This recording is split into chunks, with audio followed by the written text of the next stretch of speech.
Sound art is a product that is a speaker and it's art. We combine it together and we call it sound art. What makes it so unique that any picture can be your speaker? Sound art gives you the high quality sound without the ugly speaker. This isn't a picture with a speaker, the picture is the speaker. Just imagine your wedding picture uploaded onto a canvas and now it's speaking 10,000 tunes. I mean, it's a very cool concept. What we like so much about it that you can take anything that means something very special to you, upload it on the canvas, have it hanging up in your room, your balcony, wherever you want to put it, and now it's a speaker. I mean, how cool is that? It's something that we have that and no one has. No one has this product. It's just a great gift to give anybody. It's just a neat concept. Around here we say, art never sounded so good.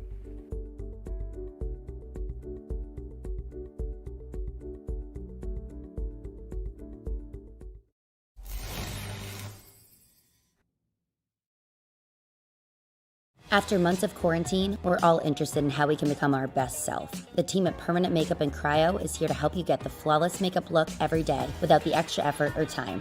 When it comes to your appearance, you deserve the best care that money can buy.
It's been a long fall, a longer winter, and even a few weeks of spring.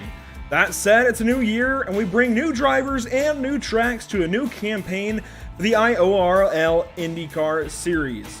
Welcome race fans to Pit Stop TV. Eric Brennan joins me on the mic this evening. Trey Shuttlesworth is on our social media coverage. My name, of course, is Andrew Cardinale IV, and this is Pit Stop TV's live coverage of the 12th IORL GFC Grand Prix of Long Beach. As we know, you have many options to watch your sim racing action. We thank you for choosing Pit Stop TV and tuning in on Facebook, YouTube, Twitch, and Twitter. Eric, Long Beach has been on the sim for many, many years. It's been on iRacing.com as a tech track for the better part of a decade, I'd say at least, but never before in this form. Just months ago, there was a big push to finally put this epic street course on the California shoreline on the sim in its full glory. And for the first time on Pit Stop TV, welcome to the virtual booth here at Long Beach.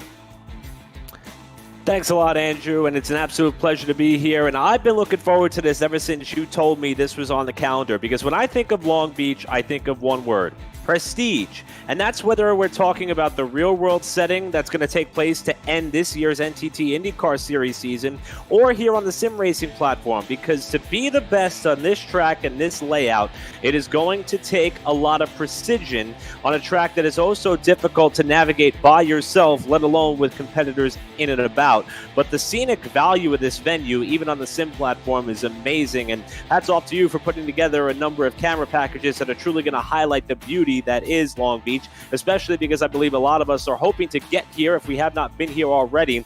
This gets you pretty close and in the environment, and I believe the racing product is going to do the same as well. Yeah, I'm really looking forward to seeing how this evening goes. I can't wait to bring not just this new racetrack, at least in this form, to the IORL IndyCar Series and Pit Stop TV, but also some brand new tire compounds on these IndyCars. We'll get more into that here in a moment, but let's talk first a bit more about this racetrack, or at least the streets that make it up. Of course, down to turn one, it's the famous turn one here at Long Beach. You head down a little stint on Aquarium Way around, again, the famous water fountain. That makes up the first 3 corners of the course before you take a couple of right-hand turns, and you finally end up on West Shoreline Drive. So you actually start the lap on East Shoreline Drive, come around the Bridgestone Bend, and then you resume on West Shoreline Drive out of turn 5, heading down to turn 6 to Conte Turn before turning left onto Pine Avenue. That will make up turn 6, 7, and into 8, where you turn onto East Seaside Way, absolutely firing yourself down to Firestone Turn. Turn 9 takes you down to Indy Left, which is turn 10, and finally the hairpin wraps this circuit up. It's an amazing course, an amazing variety of corners, and challenge literally around every single corner.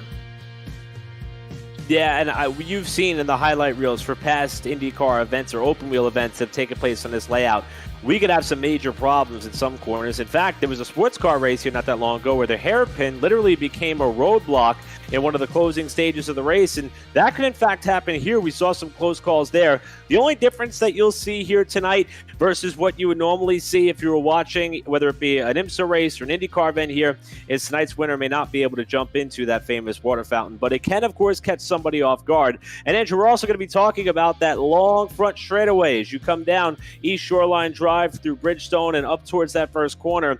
It looks as though the track is plenty wide, but that pit exit kind of takes away some paved running room from the competitors, and I'm sure that's going to be a storyline as we watch tonight's race and event unfold. But just an absolutely beautiful, tough, technical layout, and I think these drivers are going to be up to the task for trying to put on a bit of a show here and seeing who's the best of the bunch to kick off this 12th season.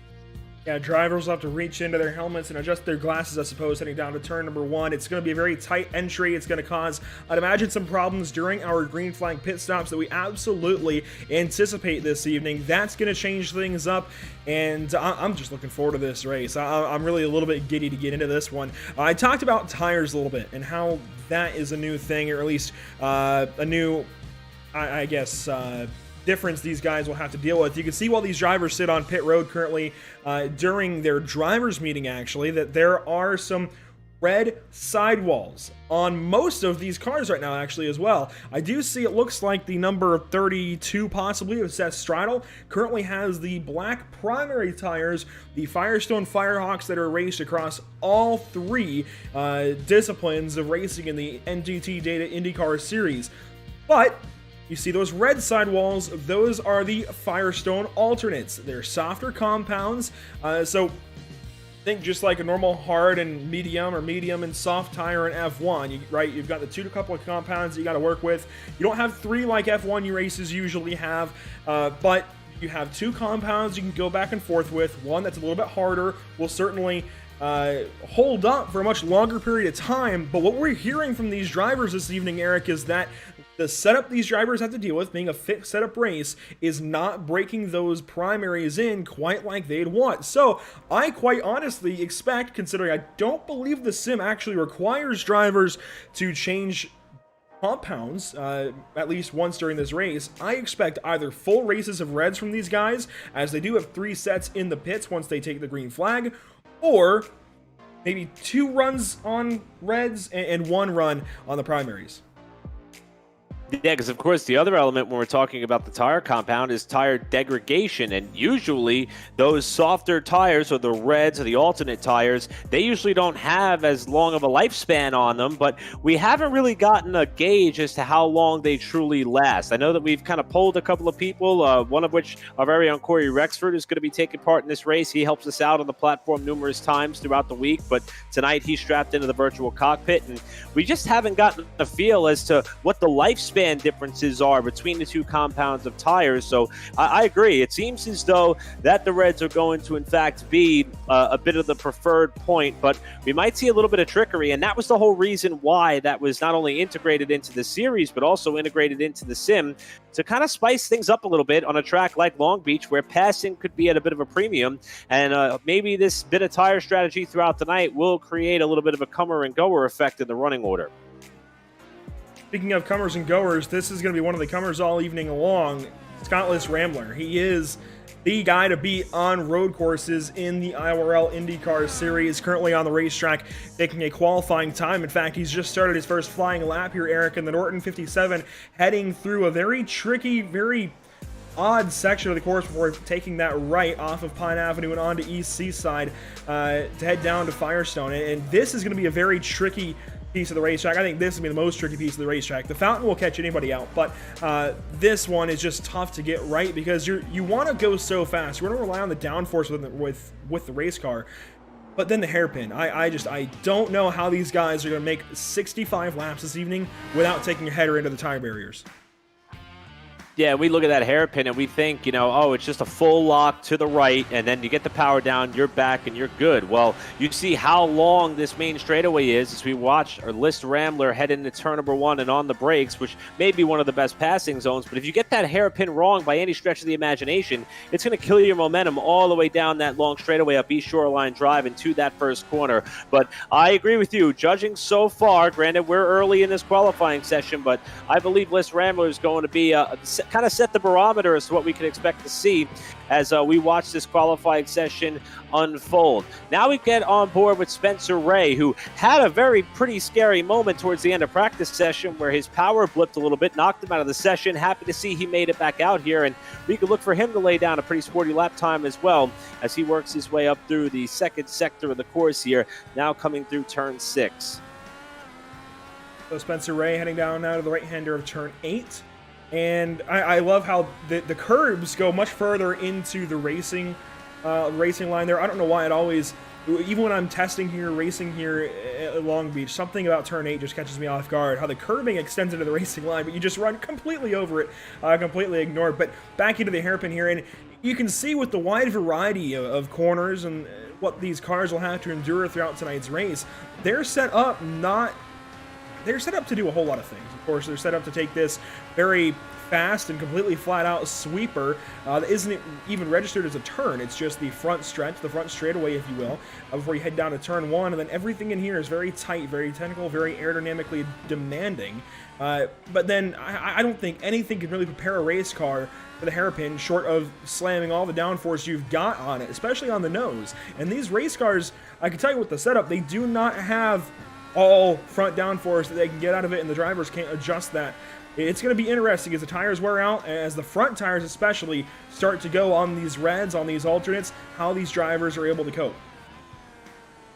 Yeah, and I'm also thinking a little bit about the rear tires as they start to, go away a little bit. And with some of these long straightaways, like here on the EC side way on the back side, and you're now looking out the back of one of these machines, and you see how hard the rear suspension is working there as he got on the binders through the Firestone turn that time. But, when you're thinking, especially as a little bit of tire lock up there, as you're coming out of this hairpin, momentum is one thing, but if you light up the tires too much, you can lose the handle on that car relatively easily. And there are some of these really low-speed corners that these drivers are going to be navigating on corner exit where they may be susceptible to some of those mistakes by burping the rear tires or lighting them up a little bit too much too fast. So you really have to manage all 4 corners of the race car on this track. And man, I can't get over how close they nearly clip the wall every time coming out of that fountain corner there.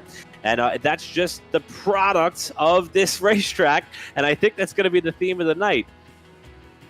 I feel like to get good at a street course without just spending all of your life at a street course, you've got to take some really wild race cars, maybe even the supercars, to Bathurst a little bit and just get used to getting right up on the wall through several corners there. Of course, you have to almost clip it with your left side mirror down the dipper. I think you've just got to get used to proximity to the walls. There we go, at Bathurst, at Mount Panorama, before you can really just try and tackle a place like Long Beach, even Detroit, where we've seen IORL race before. And I actually wish we had Detroit on the, I guess, on the docket with these guys this season. Unfortunately, we won't be covering Detroit this season. That kind of is actually a bummer to me, and this actually brings up a great topic of conversation I was thinking about earlier today. I was also looking through this schedule, and I noticed Pocono isn't on this schedule. And I know these guys they're guys that love taking these IndyCars to big speedways, such as, well, we've got Michigan on there. We'll be covering Michigan. We'll be covering California, the Auto Club Speedway, on July 21st. We'll be covering Indianapolis Motor Speedway on May 26th, when they run their 12th annual IORL Indianapolis 500. However, there's no Pocono on this schedule, and I think Pocono is a great opportunity for something a little bit different, but also something like, I was thinking about this earlier, and you really never really know what you're going to get with Pocono Raceway. It feels like a racetrack where you can get literally anything on any given day. You can have a race with a lot of incidents. You can have a race with a lot of green flag runs and races with fuel mileage even. We've seen that a million times in NASCAR races. So you just never quite know what you're going to get. And I think there's a certain charm to Pocono Raceway as a result. It's unfortunate, at least to me, to not see it on this schedule, but of course you have so many other racetracks that you've got to try to fit in. These guys go to Monza at race number 4. They have Milwaukee in there at race number 3. Barber is next week. They've got tons of great racetracks on this schedule, even without Pocono. Yeah, and I love the short oval element that's involved there as well. You mentioned the Milwaukee Mile, Iowa, Gateway. I mean, Gateway has provided some of the best racing that we've seen on the IndyCar series the last couple of years, as well as a lot of fan support when allowed.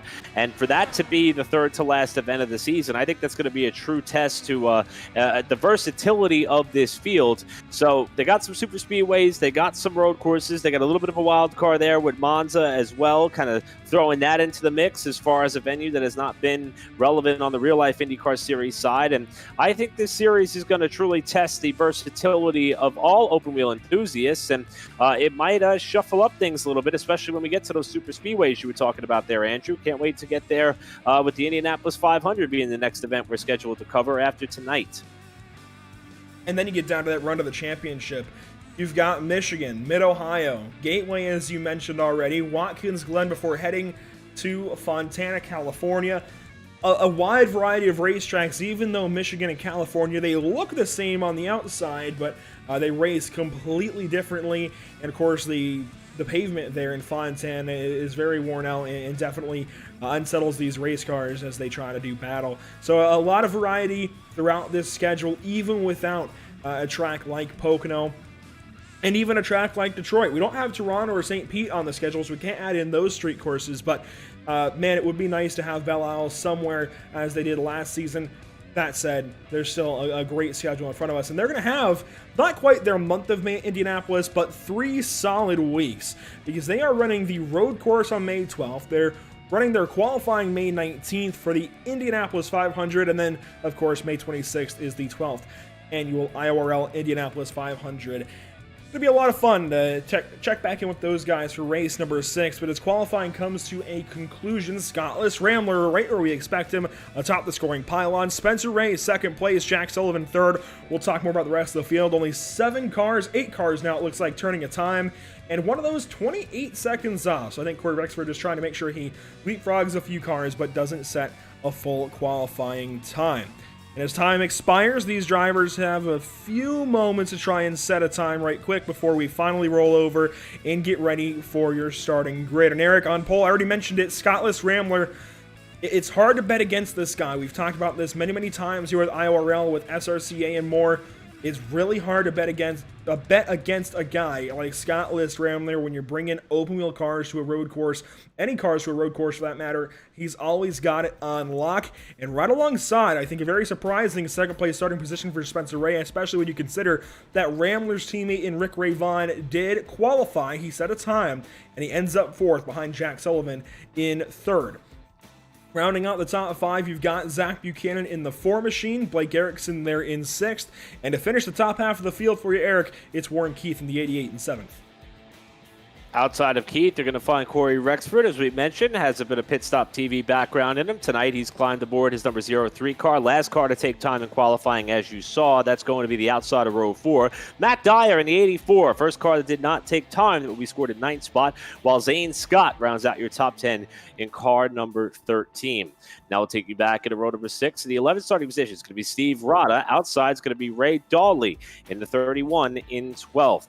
As we head towards the final couple of rows that make up this field here tonight, Matt Walters in the number 50 will be 13th, and Seth Stridell, that is, will round out the 7 rows of competitors, 14 cars in total, getting set to come down for this green flag, where I think survival of the first lap, Andrew, is going to be pretty essential to how your night unfolds here for the IORL and their season opener. We saw how tough it was at qualifying to get around this racetrack by yourself. Now you're going to have 14 cars kind of tucked up in one little wad navigating through, literally, as you can see, the streets of Long Beach, California, in the virtual sense, of course.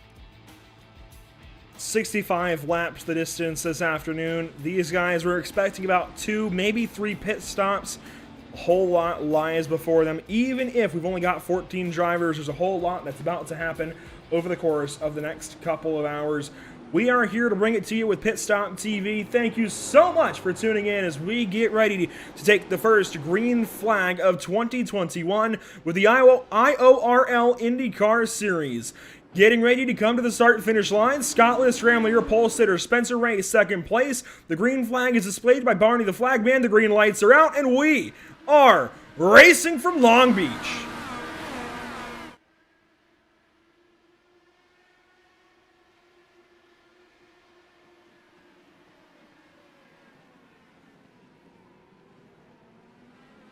Turn 1 clean into the water fountain for the first time. We're watching from high above the streets, and they'll finally exit the fountain for the first time. Scott List-Ramler cleanly through to the race lead, Eric, and everything very, very orderly.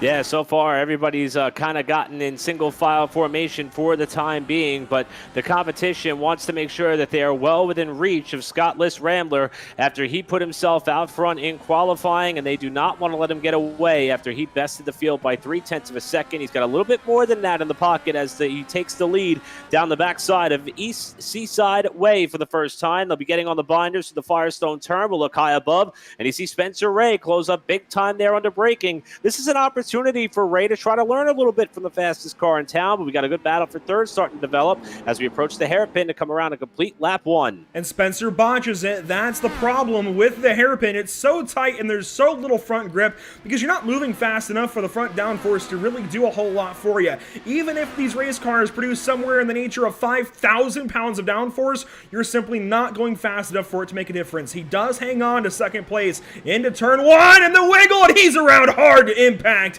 This might give us a yellow. Might. What a heartbreaker for the outside pole sitter who, as we mentioned in qualifying, narrowly missed caution. The start of this race, and the caution is out after Spencer Ray is going to have to take a tow back to the pit area. And that one wiggle, we talked about it earlier, Andrew, that one slip coming out of the hairpin that cost him his momentum all the way down the main straightaway, just multiplied all the way through the first, second, and third corners, and it eventually bit him hard enough to put him into the concrete. Let's ride on board here with Spencer, and we can watch all of this kind of transpire. He's in behind the 57 of Rambler and just doesn't quite get turned in as he would have wanted for the hairpin. Now, down the long front stretch, we can watch from the gearbox of his machine as you can see Zach Buchanan is starting to put a little bit of pressure on him. This is only lap number 2, and Zach is already thinking about possibly squaring this 6 car up. Doesn't quite have anything for him. Into turn 1, watch this live, and this is just a big, I mean, he just completely loses the race car, and there's nowhere for Zach to go.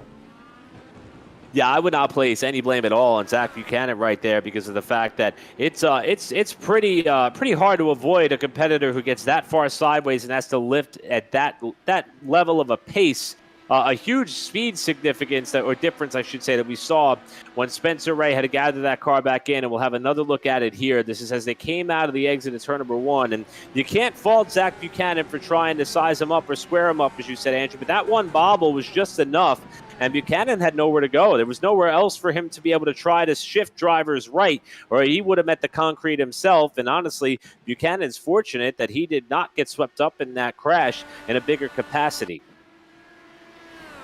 Go on board now with Zach Buchanan, who was riding in 3rd position when this all happened. He's dropped now to about the 10th position as they figure things out under pit stops for the first time this evening. Rick Ray Vaughn's also in. Steve Rada sets Straddle in the pit lane. There's a little bit of contact, and it does damage that front wing of Buchanan's. Oh, I didn't even see that. That's why Rick Ray Vaughn's in the pit lane. Eric, he slams the outside wall in the fountain. No left front on that car. Oh, my gosh. Yeah, then he caught the wall again And a then little bit Zach later spun. on. And Zach also had a problem. Look at this. So the top 3, because remember, the caution didn't come out instantaneously. There was a little bit of a wait there to see if Ray could get that car going. And how about that? 3 of the top 4 sustaining damage and problems here on the 2nd lap of this race. That's incredible. And this might be a little bit of impatience from Rick Ray Vaughn. I gotta say, it's lap number 2. When you see an incident happen there, you don't want to, I mean, there's still a little time for him to check up, I suppose, but that was ultimately what disconnected the left front tire. You can see the tether's holding it there, but it's not doing anything for him. He slams the wall, and then Zach Buchanan's damage, I guess, is what spins him around. I'm not sure. We got to find out. Yeah, because it looked like Ray Vaughn got the damage while trying to avoid Buchanan, and it already destroyed the left front. Yep. And he might not have realized at that point when he was setting up for the fountain that he didn't have any traction on the left front side of that car. So just to give us another look at it here, you see Ray Vaughn, the damage is there on the left front. He goes off and pounds the wall. So what happened to Buchanan here? He has no rear wing. It's just bouncing around.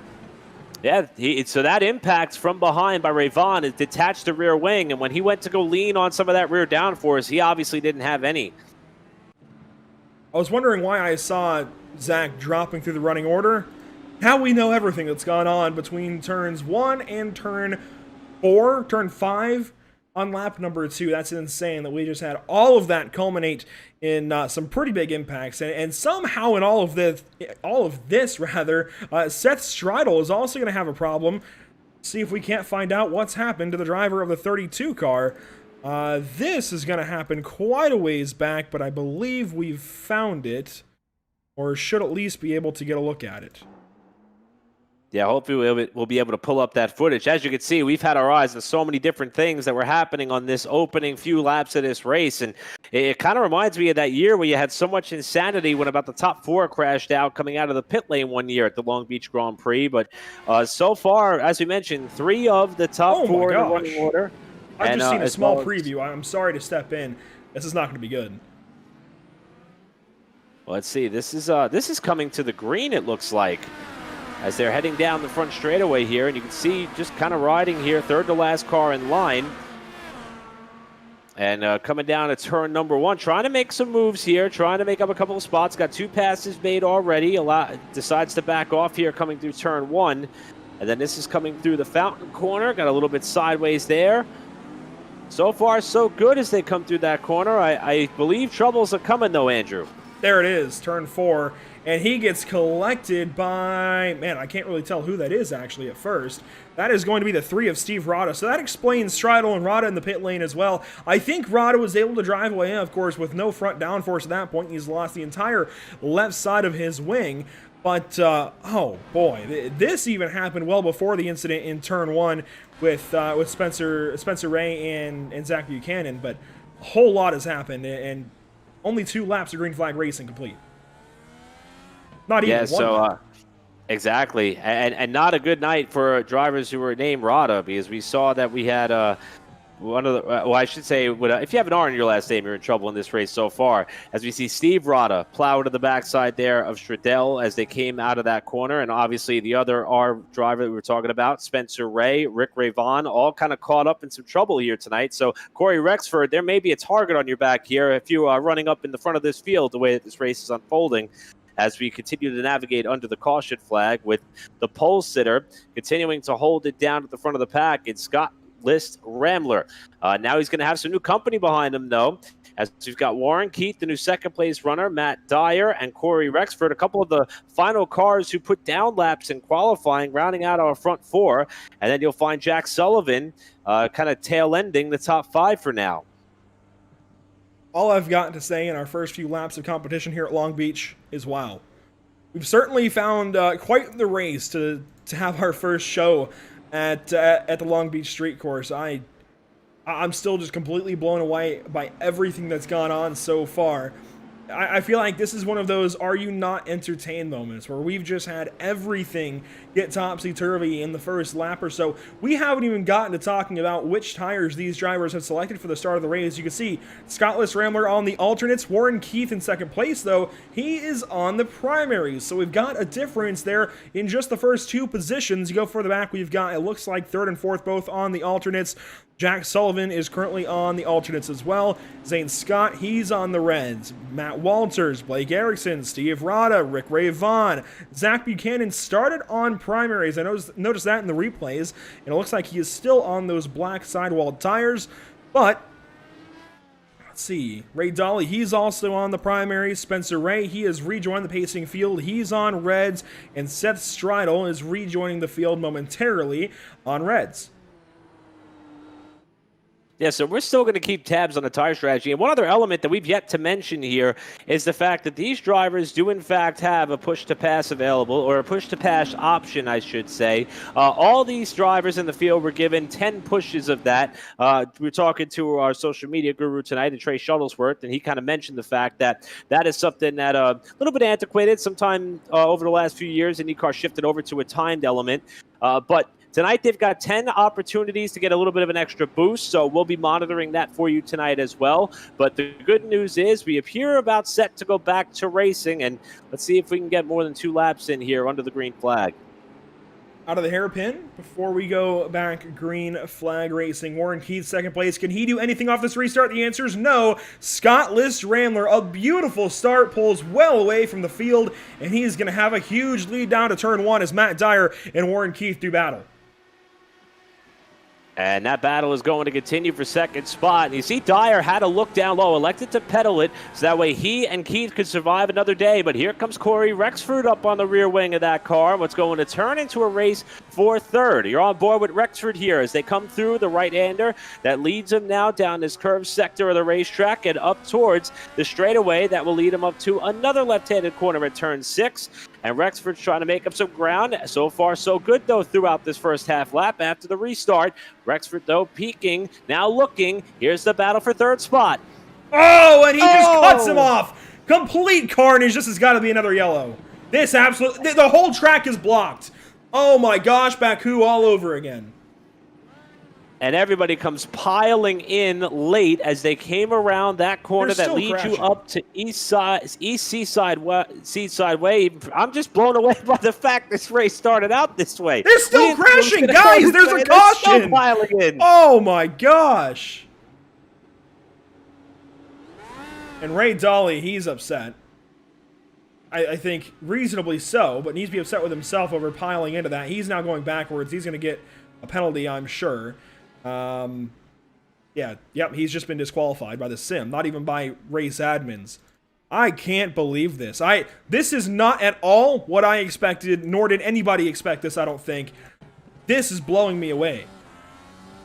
This is unbelievable. I mean, truly unbelievable. And, I mean, I don't know. First glance, looks like Rexford had a wheel inside. We're going to see if that was, in fact, the case. This is pretty much how the whole pass developed with the run down towards turn number 1. And you see Rexford there wisely getting on the brakes early. Gets a good run here off the corner.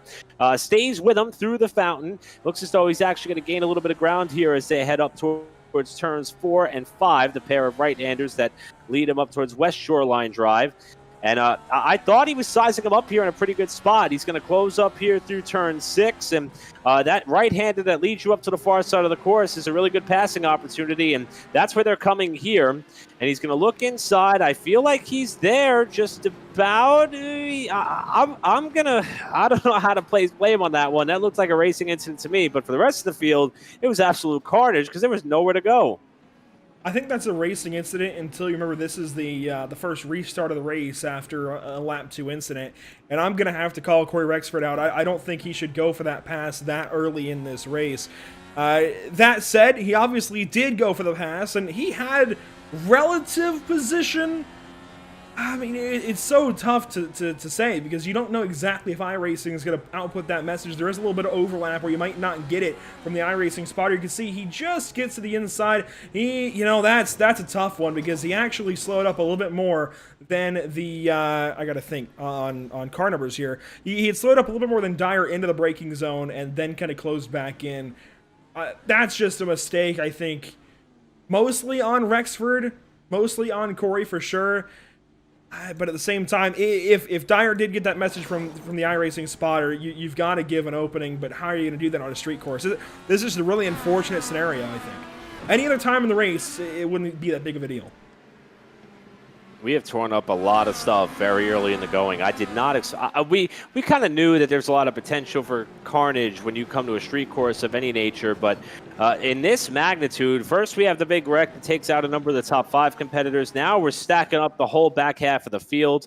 I mean, I've never seen something quite like this on the sim before. I know it's happened. I know it usually happens in some of those like open lobby events and whatnot, but.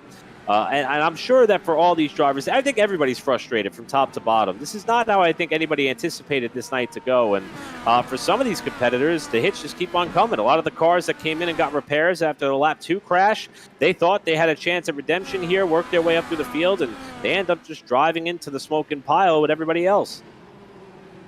Yeah, there's a lot that just suddenly happens, and man, I mean, there's just nowhere for some of these guys to go. I will say, man, it gets a little bit silly towards the end here, but man, I don't even know. I'm not sure really even what else to say about it. Yeah, it's just car after car after car comes rolling into this crash, and this is the very last one to come in, and that just completely destroys 2 more cars with that's completely unnecessary. And then the frustration is displayed as Ray Dawley elects to kind of head the wrong way down the far side of, I believe that's the approach down towards West Shoreline Drive he was heading backwards on. So, I mean, we still got a long way to go. I'm sure things are going to settle down in some capacity, but I believe that 4-hour leader and the driver who we penciled in as the one to watch who could potentially dominate this event in Scott List Rambler, I believe for him, he's got to be a little bit frustrated because this is taking away his potential ability to nestle into a rhythm, log some laps, kind of build a gap if possible, kind of work on whatever his tire and fuel strategy for the race is going to be. And he can't even get in a bit of a rhythm, as can most of this field right now. And that is what does have me a little bit concerned once we go back green flag racing. Can these guys get into any kind of rhythm? Can they get these green flag laps turned quickly and cleanly?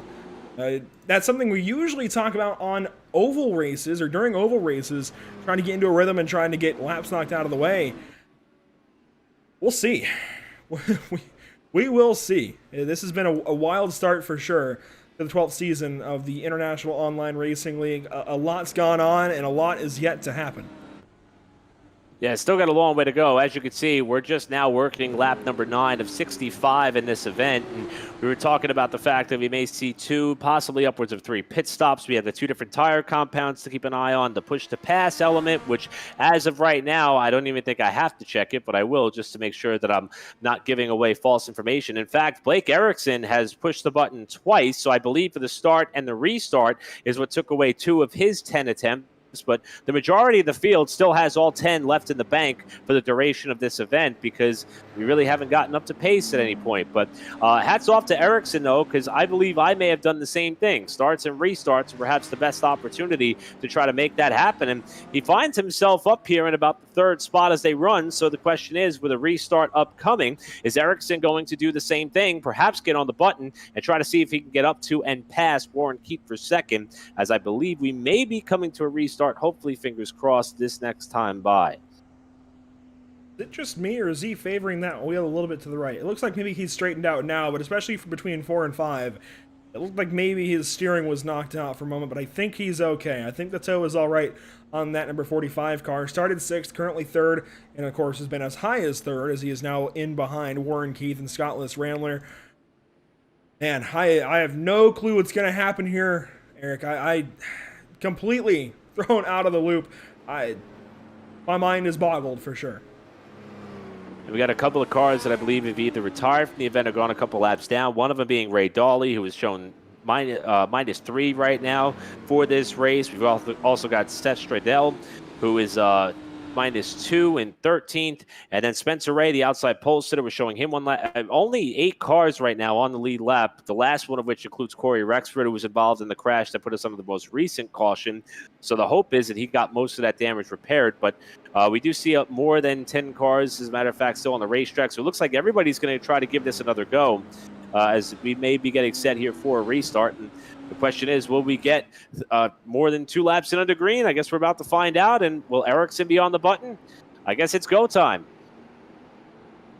So for the 3rd green flag this evening, Scottless Rambler going to take us to the green flag.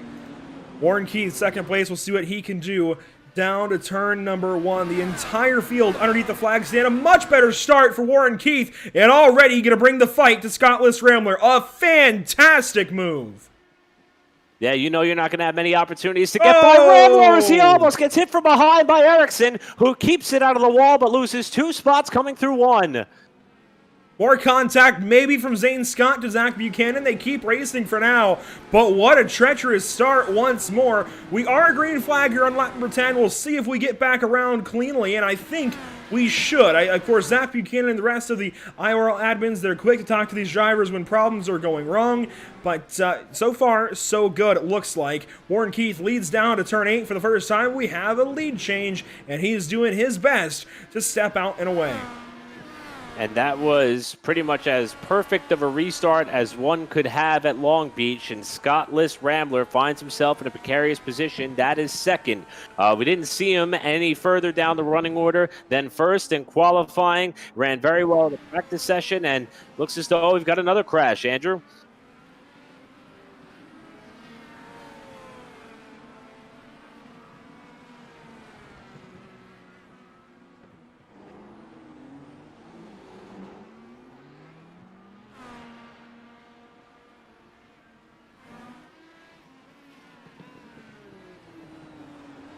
And you saw a little bit of a lockup there as they came through the fountain for Warren Keith, the leader. That's going to allow Scottless Rambler to close up and try to erase that 0.6 of a second deficit that he would have to make up to get to the lead. Now we're on board with Zane Scott. How about Zach Buchanan kind of cycling his way back up into a podium spot for the time being? Remember, he was involved in the first crash that happened to slow this field on lap 2. He's trying to keep touch with the leaders as well, and if they start battling for the lead, Buchanan's going to be right there as he closes up now to within 0.75 of a second of Liss Rambler as they head down the far side of the course to the Firestone turn once more.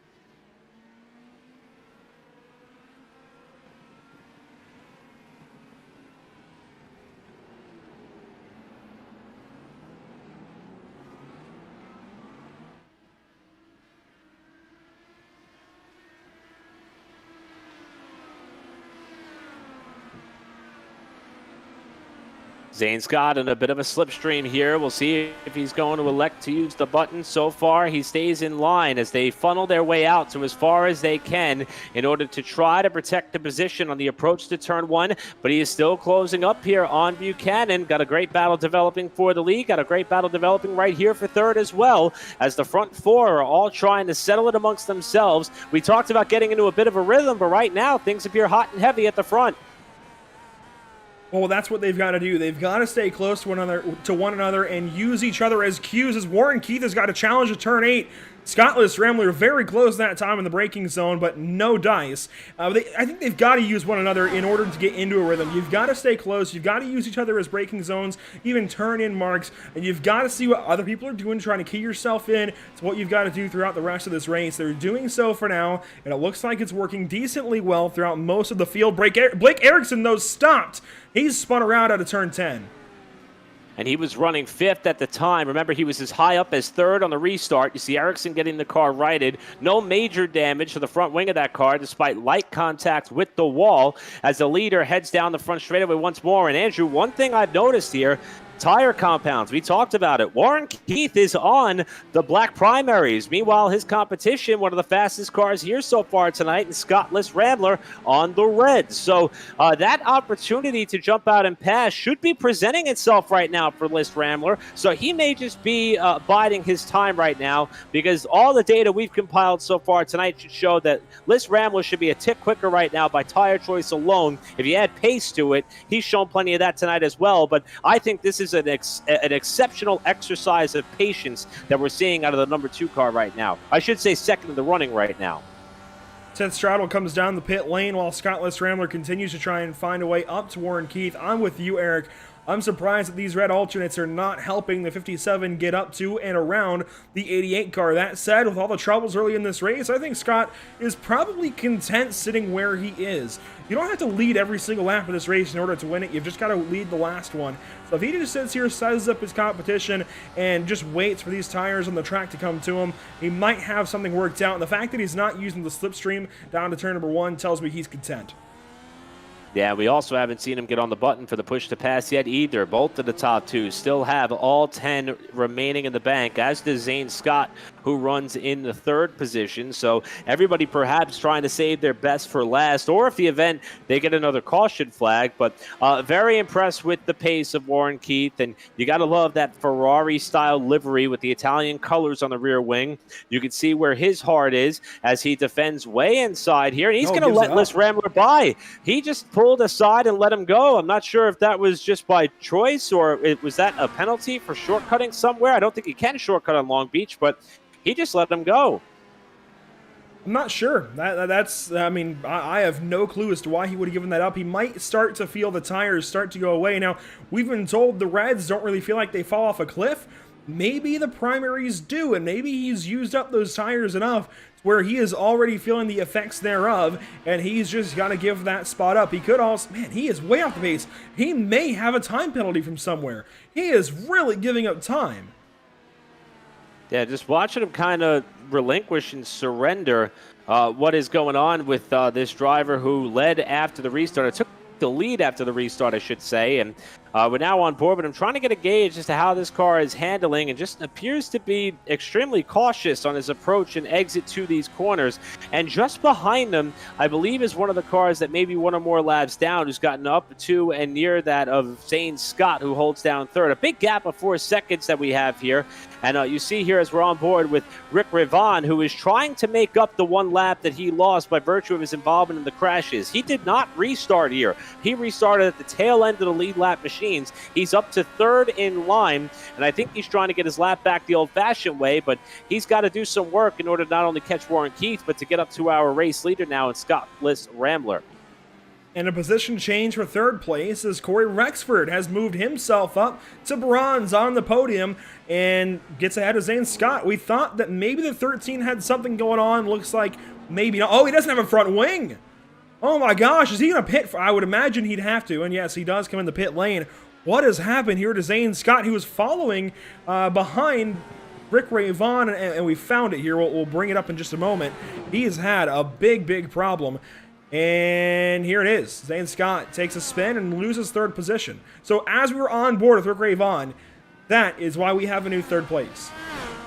Yeah, and you see how close Corey Rexford was to coming into the back of Scott as he got that car righted and worked his way gingerly back to the pit area. Also, I want to mention that Corey Rexford pointed out to us that hats off to the developers at iRacing, because if you remember, we're going to go on board with Zane Scott here and watch this crash, and you see the aero screen that wraps around what is normally just a halo device in Formula One. Well, that was not only implemented in IndyCar last year, but because of the COVID-19 pandemic and the extra emphasis that went into this form of racing, they worked very hard, as Scott really hit the inside wall terribly hard there off the corner. But developers worked feverishly to make sure that this element was in the sim before it even hit the racetrack in competition. And Corey Rexford was explaining that with his particular setup, up. And with the way this aero screen works, it's a little bit difficult to see from his perspective, using just one monitor as his vantage point and watching from his virtual cockpit. So that's a couple of things to also keep in mind for some of these drivers here who don't compete maybe all the time in the IndyCar on the sim, is getting used to a different vantage point, literally, from inside these virtual cockpits. And this kind of offers up a little bit of an example of that. And here's a look from over the top now as to how that aero screen wraps around that protective device. No! Oh, that's Rexford in the wall. And his left front's destroyed. I'm not sure how he's going to make it back to the pit lane. Corey Rexford, tons of damage. It looks like it's holding up for now. I wonder how it's going to handle into a right-hander. And this will be it. Into turn number 8 off of Pine Avenue. It's just not turning. The left front is gone, and he's going to have to tow. I might get the award for the announcer's jinx so far in 2021, just as we were talking about Rexford. And again, I mean, it's almost like you don't want to be in the top 5 in this race. If you are, it seems like the ultimate curse, because we've seen so many problems with front runners. For Rexford, this was twice that he was running third that he found a problem, or at least going for third the first time, this time all by himself, and overcooking the corner there through the right-hander and finding the wall hard. And you're right, Andrew, once you sustain that level of damage, not only to the suspension, but to the front wing. Oh, we've had another yellow. Oh, wow. So another caution is out here, and looking at the timing and scoring running order here, I see Zach Buchanan has fallen off the lead lap. So not sure if this is something that may involve him. I believe he was running in a lead lap position at the time of the yellow. So, and we're also looking here at Ericsson, who's fallen significantly further back. Remember, he spun earlier, did not draw the yellow despite the spin, and he elected to stay on the racetrack, which has kept him up into a top 3 contention. But, boy, Scottless Rambler built up about an 8-second lead, perhaps more than that, and another yellow flag is going to erase that margin that he was built up over Warren Keith, and it may open the door for some differing tire strategy, especially for that of Keith. He may be wanting to get off those alternates as soon as possible. And at least here in our Pit Stop TV virtual booth, we have no clue what's gone on. We have no clue why there's a caution flag. Nobody's really off pace. At least not in a way that would have warranted a caution flag.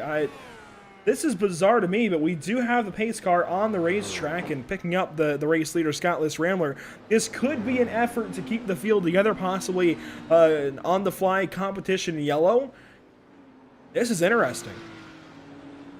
Yeah, and it came right after we saw Corey Rexford take that tow back to the pit area. He has now fallen 2 laps off the pace. You know what I think this is? I think they've taken all of the single-car incidents, and in order to allow the multitude of drivers who had problems, thinking of Zane Scott, Corey Rexford, and I'm sure many more, I think because we've either hit 2, maybe even 3 or 4, who knows, I think we've thrown the yellow after 3 single-car incidents, and that is something that is very rare on the iRacing sim. It's something that just came back into my mind suddenly.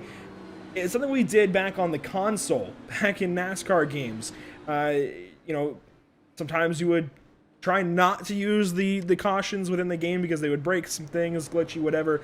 So you would just observe cautions manually, and if you didn't have enough cars to warrant a full course yellow just off of one incident, you would go off of multiple incidents, and you would wait for multiple single car incidents in order to warrant a full course caution flag. I think that's what's gone on here. Yeah, that could be an interesting development here as we kind of approach slowly, albeit. We're about 4 laps away from the 1/3 distance mark in this race, and Scottless Rambler's lead is going to come down. And I'm interested to see what happens here as far as pit strategy. We mentioned this could be a 2 or 3 stop race, so I figure if you want to cut it up in a 2, you may want to come down lap 22, then maybe lap 44, and hopefully you'd be able to make it to the end there if you want to divide it up that way. But the way that tires have been, kind of working, especially for Warren Keith, now may be an opportune time. And Keith is going to pit, but the majority of the field looks as though they are going to stay out. So I want to see what Warren Keith could do on those alternate tires or the reds that I'm expecting or anticipating they're going to bolt onto that car, while a couple of other drivers, including that of Ericsson, who was 4th, and a couple more are going to come down for service as well.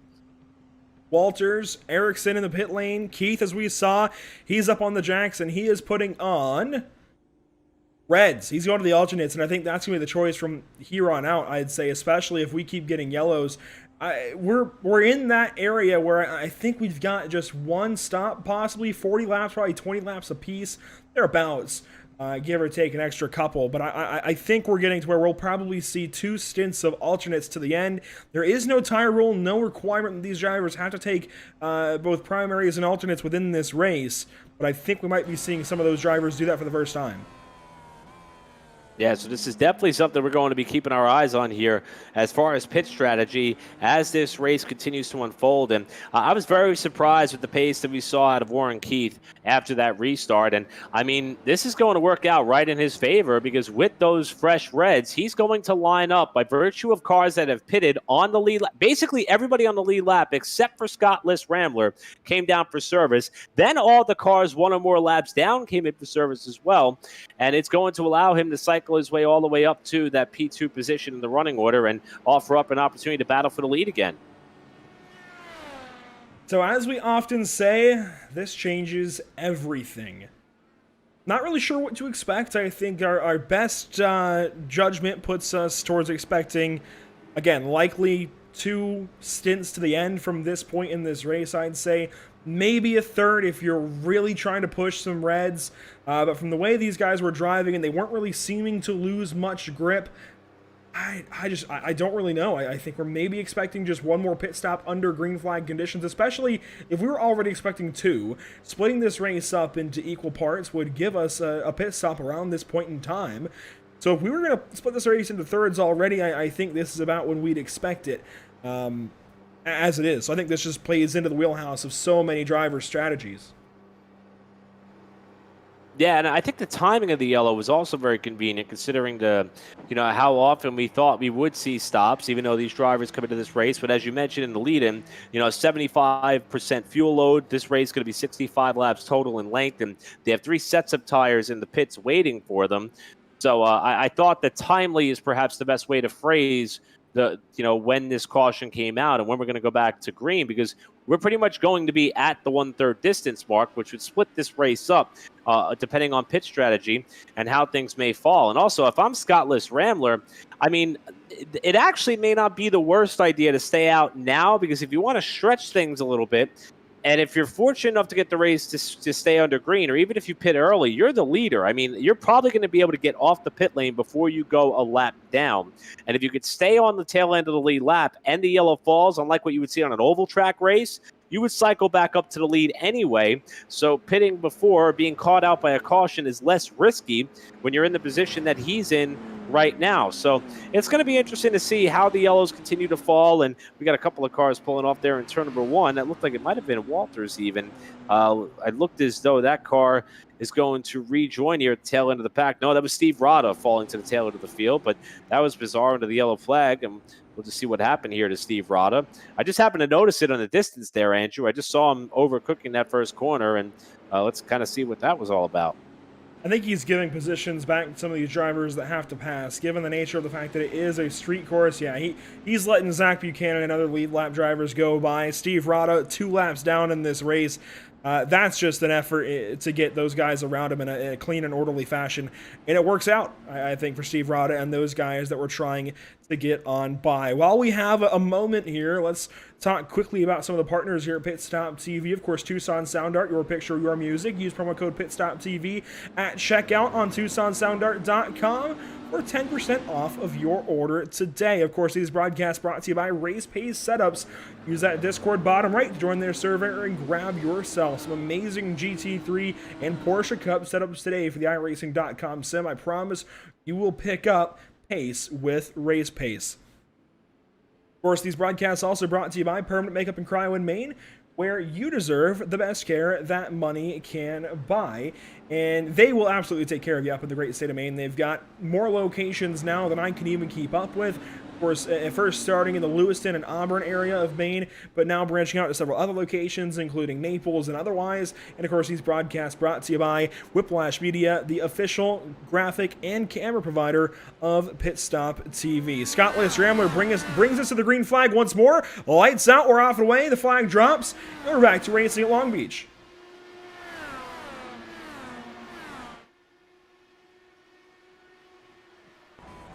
And to turn number 1, Warren Keith trying to keep up on these new reds, bring these tires up to temp, and staying behind Scottless Rambler. The fact that he was able to pit, grab the alternates, and stay second place is amazing to me, and is really going to be the reason I think that Scottless Rambler ends up kicking himself for not pitting.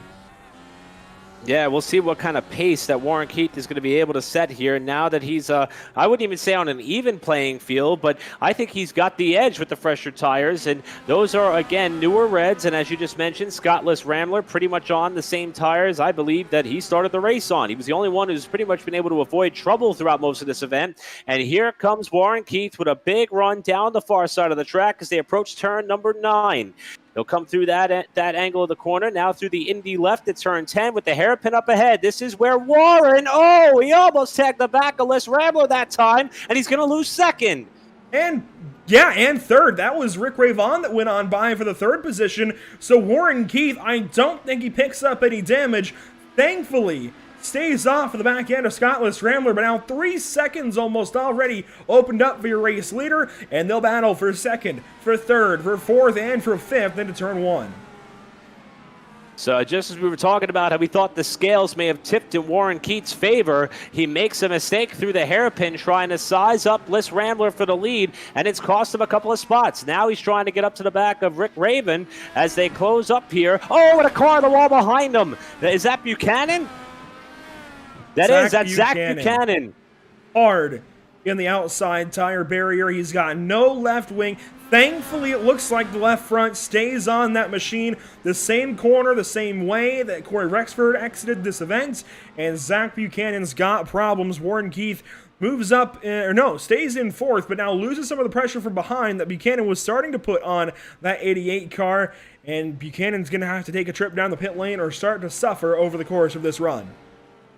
Yeah, I cannot see Buchanan staying out. More smoke in the hairpin. What happened there? Big lockup by somebody. It looks as though the exit of the corner is clear, but Buchanan is signaling he's going to come down and get that front wing changed and possibly have more damage repaired on that car after a driver who was running up towards the front of the pack earlier has found some trouble now. Meanwhile, Ericsson has gotten by Keith. Perhaps that smoke was Keith sliding it through the hairpin again as Ericsson has picked up the third spot, and he's got his sights set on Raven. In fact, that was Raven who moved up in a second. So it's up to Rick Raven now to see if he can close on. I'm sorry, Ray Vaughn, who moved up into that second spot. We'll see if he can close down to the 5-second advantage that Les Rambler has been able to build up.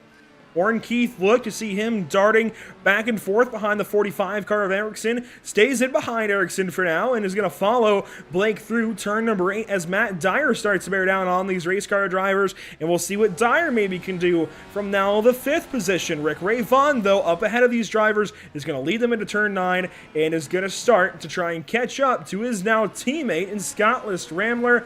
These two drivers controlling this race all of a sudden.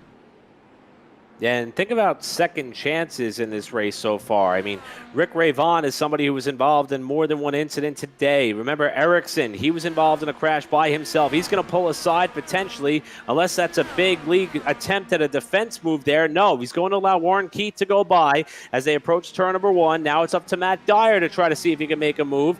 And you see those drivers not dipping those right side tires over that yellow line up to that blue cone at the pit exit. That's because they are not allowed to utilize that sector of the racetrack for a racing advantage. They can't arc the corner. They can't cross that line.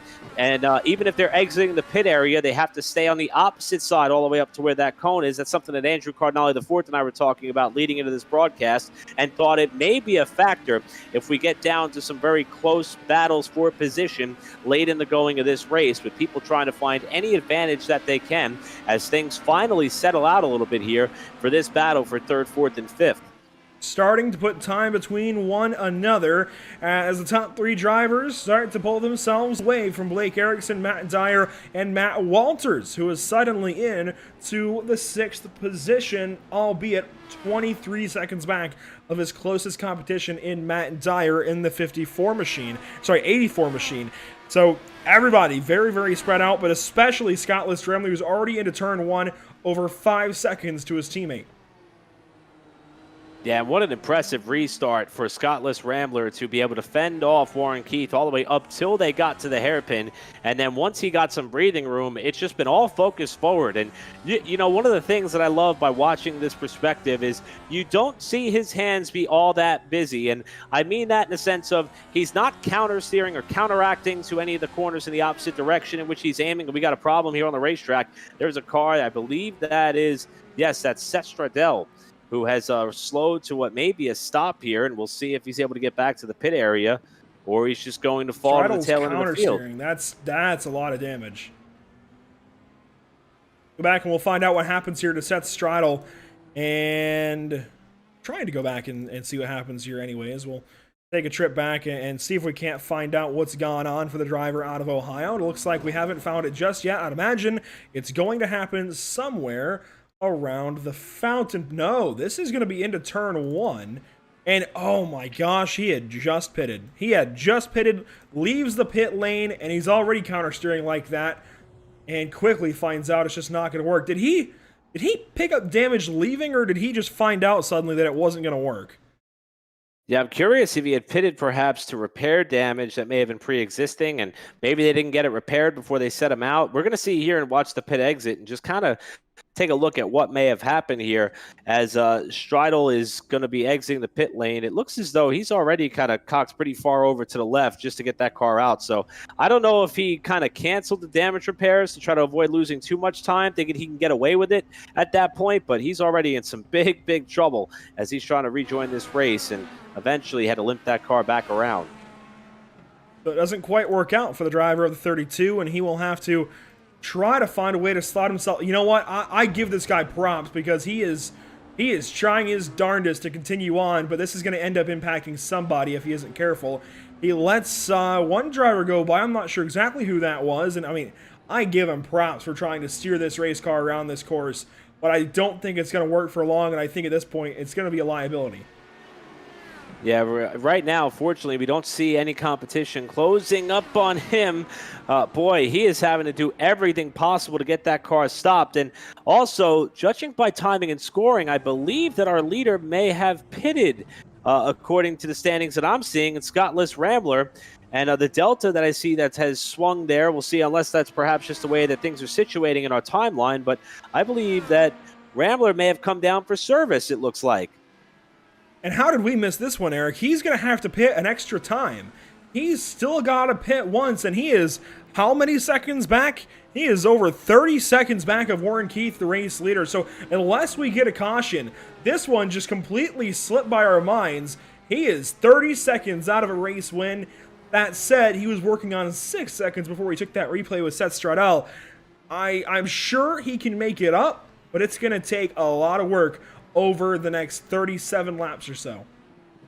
Yeah, so we would imagine that those tires that are on that car now, a brand new set of the alternates or the Firestone Reds, and he's going to have to put himself in some positions here. The car that is up ahead is that of Walters. That's going to be a race for 4th as they head down. Big lock up in front of him. That was Walters, who smoked what should have been the left front tire that time through.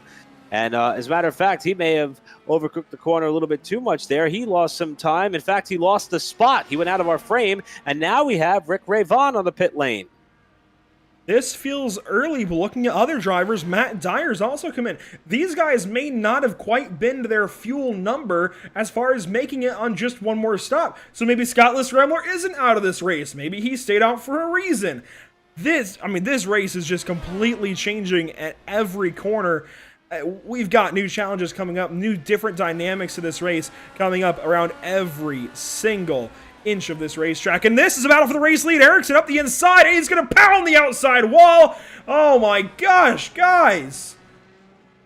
Second incident of the night for Ericsson. This one while battling for the lead. Fortunately for him and the Dogecoin machine, he's going to get it down to the pit lane to immediately change that front wing and repair whatever damage that there may be. It's going to put him on the same strategy as his counterparts, but that was an opportunity gone awry for Ericsson, and we'll ride on board with him to see how he found the wall with the left side of that car. What's concerning me here is Rick Ray Vaughn has taken over a minute in the pit lane. That, I don't think, was any planned pit stop. So it might not be all over for Scott Rambler. Here's the move for the race lead that goes completely wrong, pounds the outside wall. Somehow, even though you see the damage initially rendered as completely losing that left front, he actually is able to retain the left front, but does have to come in and repair that damage. I am just completely shocked that that initial damage didn't hold. I thought hitting that wall that hard, I mean, that was straight concrete he hit. That was not a tire barrier. I thought the left front of that car was toast. That said, Warren Keith, your race leader as we approach halfway. And now we have to keep an eye on the delta time back to Scott Rambler. You see it about 27 seconds. I don't think Keith could come in for service at any point without losing the lead to Rambler. But if he could stretch this far enough to where he can make it on one more stop by some stroke of luck or magic, Rambler is probably going to have to stop again at least one more time by our numbers. So that's the question. How long can Warren Keith stay on the racetrack? Remember, he stopped earlier at about lap 20 under one of the caution flags to put on the same set of tires he's running with. And now it's up to him to perhaps try to stretch that fuel number and see if he can get it down within a window where he can make it the rest of the way with just one more stop. But he's now out in front, no pressure from behind, a lot of breathing room out front. And despite the contact, you still see Ericsson listed in the third spot, Matt Dyer fourth, and then Walters your top five. And I would imagine, still, I'm going to go with the idea rather, that Scott Rambler will have to pit one more time in this race. Now, it's up to Warren Keith and company on whether or not they can make it to the end of this race. And at this point, he might have to start short shifting just to make sure he's got insurance. I don't imagine you do so here in the hairpin, but I think other parts of the racetrack where you can get away with it, maybe lifting coast even a little bit, something that I don't think is very commonplace in an IndyCar, maybe just try to do something to save a little bit of fuel and make sure that if there is any doubt in your mind that you've got enough fuel. He got onto the double yellows there for a moment down the center of Shoreline Drive, but it looks like he's okay. Continues on through the fountain, and this will wrap up the halfway kind of point in this race. Halfway through this lap is halfway in the race. No, the next lap, my bad. Yeah, so that's something to keep in mind. The other thing to point out here is the fact that the two drivers who we think are going to be contenders to win this race, even though they have varying pit strategies, the driver who led the most laps in this race is Scott Rambler, as well as the driver who is currently leading this race in Warren Keith. Neither of them have used any of their 10 allotted push-to-passes that were handed to them when they started this event. And right now, they are doing all that they can to assure that they continue on, but more problems appear to be plaguing the car of Seth Stridle, as he is now missing the front wing on that car entirely. And it looks like he's finally going to tow. Realizes he has no front wing and may well, maybe not. Not really sure what he's doing at this point. He may try to continue on. It looks like he's going to give her a shot, and he's just going to have to wait. And this is probably one heck of a view as cars come straight at him. Gets it going as he's got somebody coming off of Seaside Drive. Who is this? It's going to be, this is Blake Erickson for third. And hopefully Blake is able to catch him at a decent point in time. I'm also noticing that Spencer Ray, who was only 2 laps down, is also now out of this race. What has happened to this 6 car? Yeah, it's Spencer Ray. We told you on the lead-in that he expressed displeasure that he had a power outage in his neighborhood right at the end of practice. Made it back in time to qualify second. Was caught up in a couple of the big crashes to start things off. And this is his run down to turn number 1 here while he was trying to make up some time and had the second half of this race to go to climb further up the running order. So this is the approach to turn 1. You see him, oh boy, he way overcooked it there. Not only got the outside wall with the right front of that car, but then pounded the concrete with the left side as well. So that dual impact has knocked Spencer Ray out of this race after such a strong effort in qualifying to try to kick off his IORL season. He really gave it his all, and you can see one car pitting in the background. That may have been Ericsson even, but Spencer Ray going to come in to turn 1 and just overcooks it completely. Not enough left turning grip, pounds the outside tire barrier, in the same place where he had problems earlier in this race, Eric, on lap number 2. Turn number 1 catches the driver of the 6 car once more, and I think he is going to be happy to forget all about this race here in just a little while. But Matt Dyer's got problems. Now he's 2 laps down. Oh, man, Matt Dyer was running up in the top 4. What is going on here? We said earlier, you just don't want to be in the front sector of this field because this track will jump out and bite you. He's catching Ericsson here in the 4th spot. That's Ericsson right up ahead, so that would be the race for 3rd. And wow, that's a bizarre one. That looks like rear lockup for sure. I can't imagine any other way that this car is going to pivot quite like that. We'll take a replay, another replay, this time on board with Matt Dyer and try to find out exactly what happens to the driver out of California. A home race for him. Unlike Alexander Rossi in 2019, it's not going to be victory for Matt Dyer. And out of the fountain, he's just going to have some kind of wild problem. Was that maybe too early of a downshift? That's the only thing I could think that would just chatter the rears like that and cause that car to turn around. I can't imagine what else would have done it. I would have to say that may very well be it. And granted, I haven't spent too much time on the sim road racing. My rookie license will tell you that. But we've seen so many drivers tonight slide the front of the car into the wall because they got on the brakes too hard. I have not seen anybody with this fixed setup they're running here tonight have the back tires kind of light up like that. And I'm with you. I think maybe he was downshifting for the corner and had the revs up a little bit too high, and the back end of the car couldn't handle it.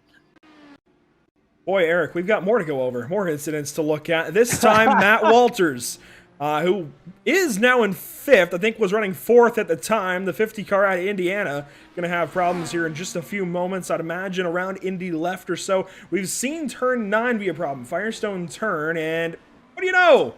The Firestone Reds not quite holding up the Firestone turn this evening. I don't think it's a tire problem, though. These drivers there are just having trouble coping, and he finally tows. And that looked eerily similar to what happened to Blake Erickson. Go ahead, Andrew. But wait, Eric, there's more. No way. Zach Buchanan problems here out of the fountain, and I think possibly into turn 4, and there it is. And that was eerily similar to the crash that we just watched with Matt Dyer. So, I don't know, maybe there is something weird going on with these Firestone Reds and getting on the binders through some of these right-handed corners. It's very bizarre to watch this thing just kind of unravel. We got an onboard shot earlier with Matt Dyer. Let's see what it looked like from Zach Buchanan's perspective. And, you know, he gets through the fountain cleanly, and it looks as though it's going to be at about the same point of the racetrack where Dyer lost his car. Just right there on entry, and around it goes. So that's a different issue there for Zach Buchanan. And I want to replay this one in slow-mo to try and illustrate my point. So as he settles, so he was very loose out of the fountain, and he's recovering here as the steering goes away. In this corner, you can watch the car pivot, and as it lands on the right front, the front of the car grips, the front suspension decides it wants to turn, the rear is out to lunge, it continues out to the outside wall. I'm not sure what the cause of that problem is. All I can tell is the results, and unfortunately, he's hard into the outside wall and likely either done for this race or at least for the next little while. And suddenly we have but 3 cars on the lead lap. There's Ericsson going by a lapper. That, I believe, was Matt. No, that wasn't Matt Walters. Was that Steve Rada? And it was. Yeah, so Warren Keith was able to get by Steve Rada, who now falls another lap down. And as they run right now, only the top 3 are on the lead lap. Want to shout out Trey Shuttlesworth, who's handling our social media duties here tonight. He tipped us off that we believe that Rick Ravon, who was running in 4th, 1 lap down, Andrew, you emphasized how long he was in the pit area. We believe he might have run out of fuel at the hairpin. And if you don't have enough fuel to get yourself off the corner, you're going to have to tow your way back in. And that's what we believe happened to Rick Ravon, who's been able to salvage that for the most part. Now that a lot of his competition has had some trouble, he cycled his way back up into 4th, looking for an opportunity perhaps to get on the lead lap and see if he'll have a chance here to battle it out throughout the final stretch of this race. But the driver from New Jersey, not quite out of it just yet, and still holding down the top 5, and there's nobody else on the same lap as him, so he's got a little bit of time to push, and judging by the smoke billowing off that right front to the hairpin, he's doing just that. He's got a minute to make up, and that's going to be tough, and just over 25 laps. But if anybody's up to that kind of challenge, I think it is Rick. Meanwhile, we've been talking about the Delta quite a bit. I don't think it's going to matter all that much for Warren Keith, but it has shrunk to inside of 20 seconds from our race leader back to Scott List Rambler. What I'm curious about is whether or not we'll see another yellow after enough single car incidents. I still can't imagine that anything else would have brought out that caution about lap 18, so I'd imagine the precedent has been set, and if not, well, we'll learn very quickly when it doesn't happen. But just over 25 laps to go, in fact 27 as he crosses the line. Warren Keith, I believe, is good to go on just one stop to the end, and will keep Scott List Rambler behind him as far as pit deltas go. We'll see if Rambler, though, is able to make up the remaining 19 seconds. Yeah, the first time that Warren Keith came to the pit lane, I believe it was back on lap 20, but that came with a lot of full course caution time. So he did have an opportunity there to save a little bit if he wanted to, but he was actually one of the first to come down and stop. For Scott List Rambler, he waited till way deep into the run to stop for service, but as we mentioned, he's going to have to stop at least once more. So I would say at the moment, the strategy appears to be in the hands of Warren Keith, the leader, considering that both these drivers should have to stop at least one more time. The question is, can Keith stretch it long enough that he could pit at the time to make it to the end? And also, can these drivers keep dodging some of these competitors here who are struggling to get around this 1.968 mile course in Long Beach? They aren't just struggling, they are finding it nearly impossible. It looks like Seth Straddle more problems after we saw Steve Rada jump out of the way. I can say Zach Buchanan has rejoined the field this evening and is back racing here on lap number 39. You see Rick Ravon in the distance, and it's good to just have these drivers back along with these Indy cars. It's been a long time here at Pit Stop TV. In fact, I believe it's been since, I would have to imagine it's been since the last IORL race, and I'm going to have to check when that was exactly, but I believe that was either the end of July or the start of August at Auto Club Speedway. It has been such a long time since we've covered these race cars. It's just good to have them back, even if tonight has surpassed all of the caution numbers I would have expected for all of the road courses in this league for this season. It's been a fun one.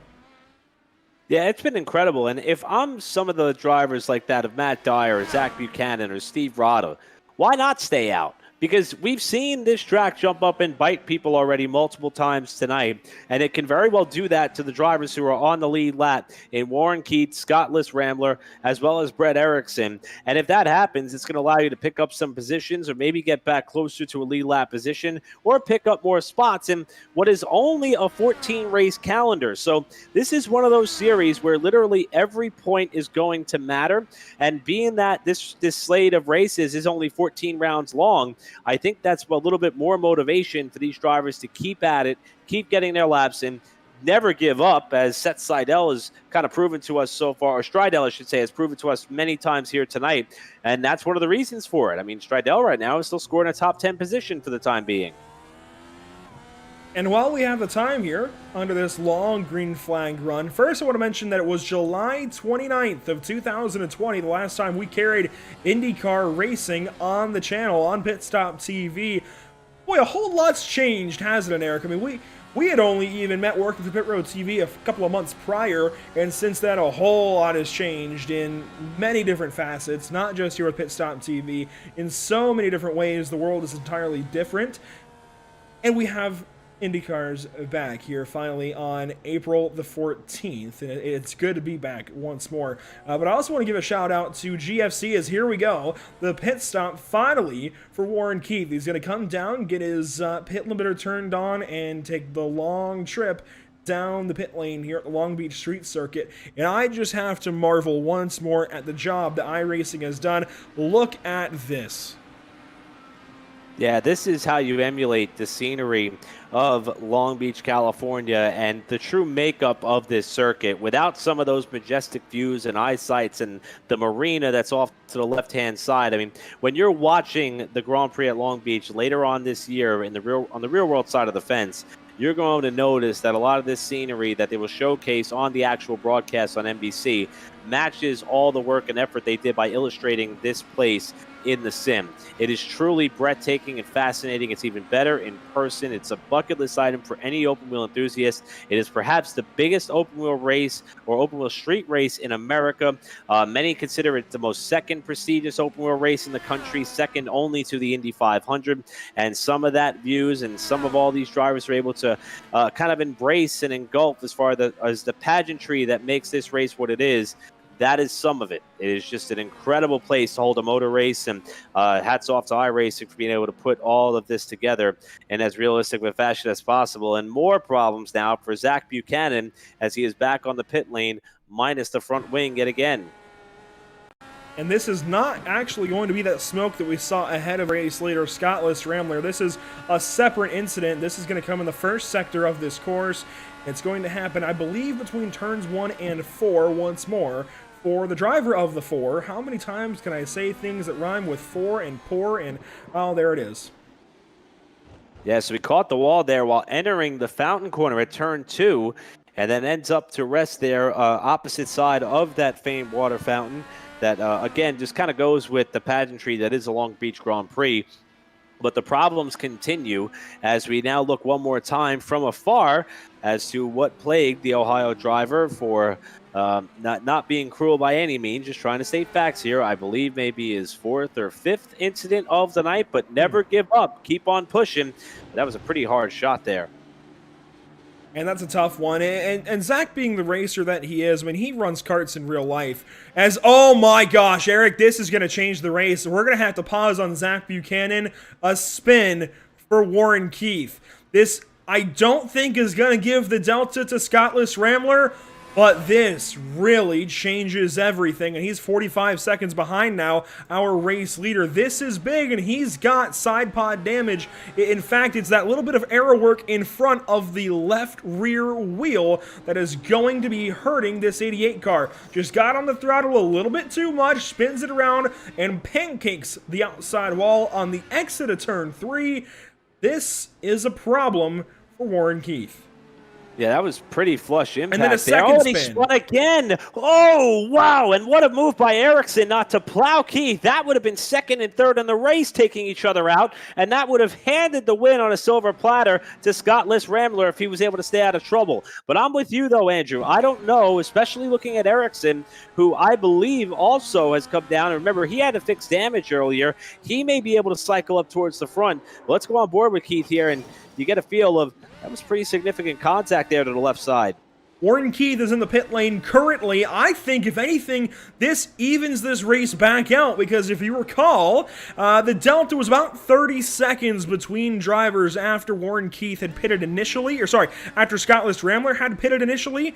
I'm so wondering if this just evens things out between these drivers. If Warren Keith has only given up about 15 or so seconds, takes this extra pit stop that Scottless Rambler will not have to take. It's not looking good, though. It's actually not looking good at all. I don't think it's going to work out. He has been lapped at this point, so I think the lost time between the spins and just trying to nurse the car back around has just given up a surefire win for Warren Keith. Yeah, and that second spin is really what kind of hurt him there. And I understand the frustrations of a racer of wanting to get back going as fast as you can. But for Warren Keith to send him around, I believe the stop, though, was to fix the damage. So that first one did him in pretty good. The second one was just adding more insult to injury. And now we've got Brett Erickson up in the second spot. And remember, he's hit the wall twice tonight. The only car and the only driver who has not been involved in an incident in some capacity is the leader in Scottless Rambler. He's the only one who's been able to keep that car relatively clean. And he is now in for what should be his final stop as they come up on 20 laps to go in this race. 20 laps as he crosses the line in the Long Beach pit lane. So where does Rambler exit? Where does Warren Keith pass on by? Well, where does Blake Erickson pass on by? This actually could be close for Erickson if he is able to just keep tabs on Rambler, and if there are problems, as you see Zach Buchanan trying to exit and Rambler lifts. I'm surprised by that. Now Buchanan lifts and lets Rambler go on by. Man, I still don't know about Erickson. Erickson's down the front stretch now. Rambler is exiting into turn 1. It's close. Certainly, I don't think close enough based on pace. Rambler has obviously got Ericsson covered.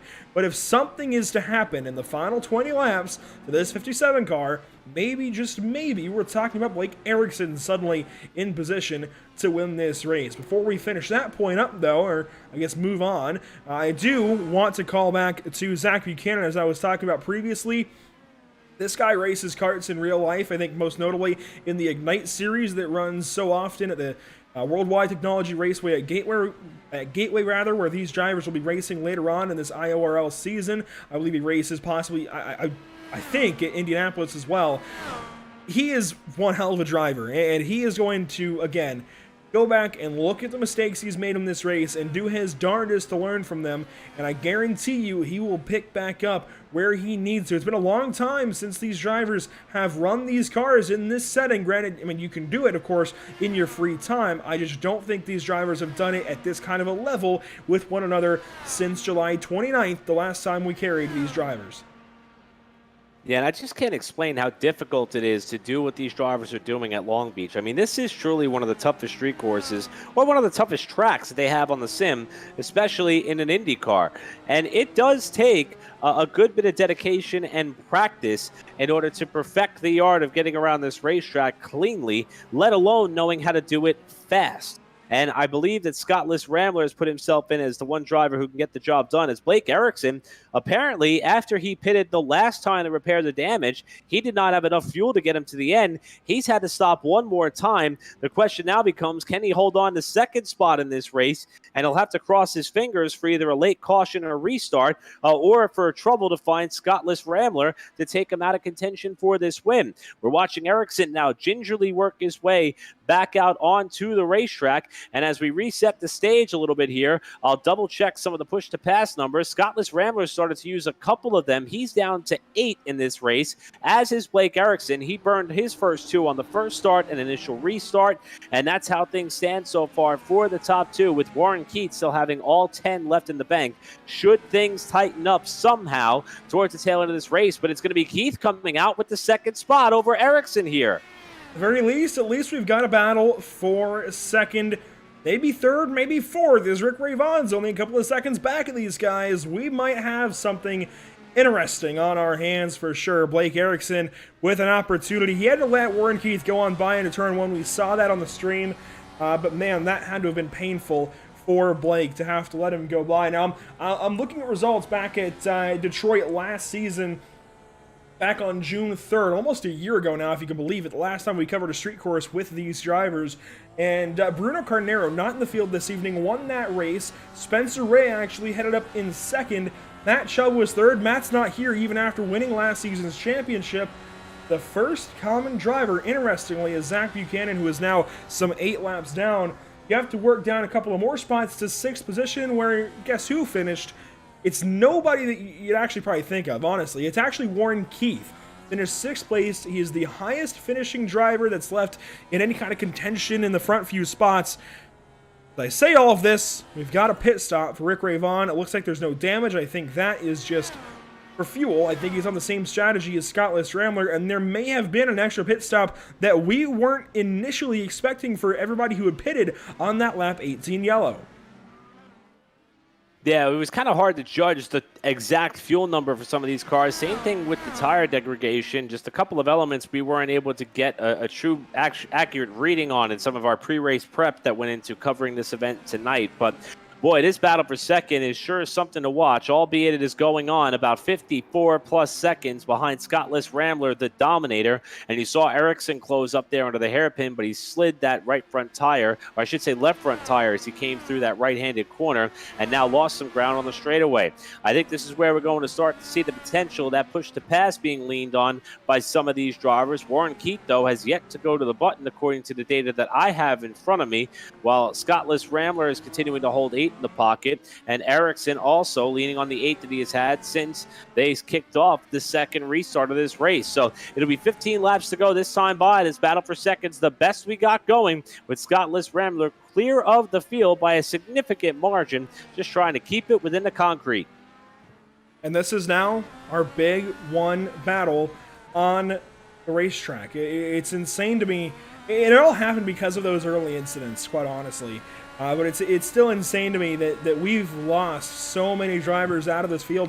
I was expecting a little bit of carnage possibly off the start, an incident or two, maybe a yellow. And this is the one track where I thought we might actually get a road course yellow in this series, in this schedule. As a bit of a lockup there in the center of the corner for Keith to keep things nice and orderly, though. But I mean, this has just blown my mind. 9th and 10th are 18 and 19 laps down, respectively. This is insane. I really can't believe it. And it's about on par with Belle Isle numbers from last season, but it still just boggles my mind to think that we've had this much action, this much carnage, quite honestly, in this season opener. We're coming around. We've just taken 15 laps to go, actually, for the race leader, Scottless Rambler. And there's only a handful of drivers left running for points. This is insane. Yeah, and also it should be noted that the lead has come down by about 2 seconds, but when the gap is 50 plus, I mean, it's going to take something massive for Scottless Rambler to watch this deficit come undone, and it may come in the form of the battle for that second spot. But look at this driver. We kind of pointed out earlier the fact that Scottless Rambler, not only has he been lucky tonight, not only has he been superior tonight, but I think smooth is kind of the best way to describe the performance of the driver who has led the most laps, 30 so far tonight. He's going to end up leading more than half this race if he can hang on for at least 3 more laps, let alone to the checkered flag and the finish. But you see some drivers flirting with the outside retaining wall on corner exit. You see drivers sliding the left and right front in respective corners. You see drivers having to counter steer when they get back to the gas a little bit too hard.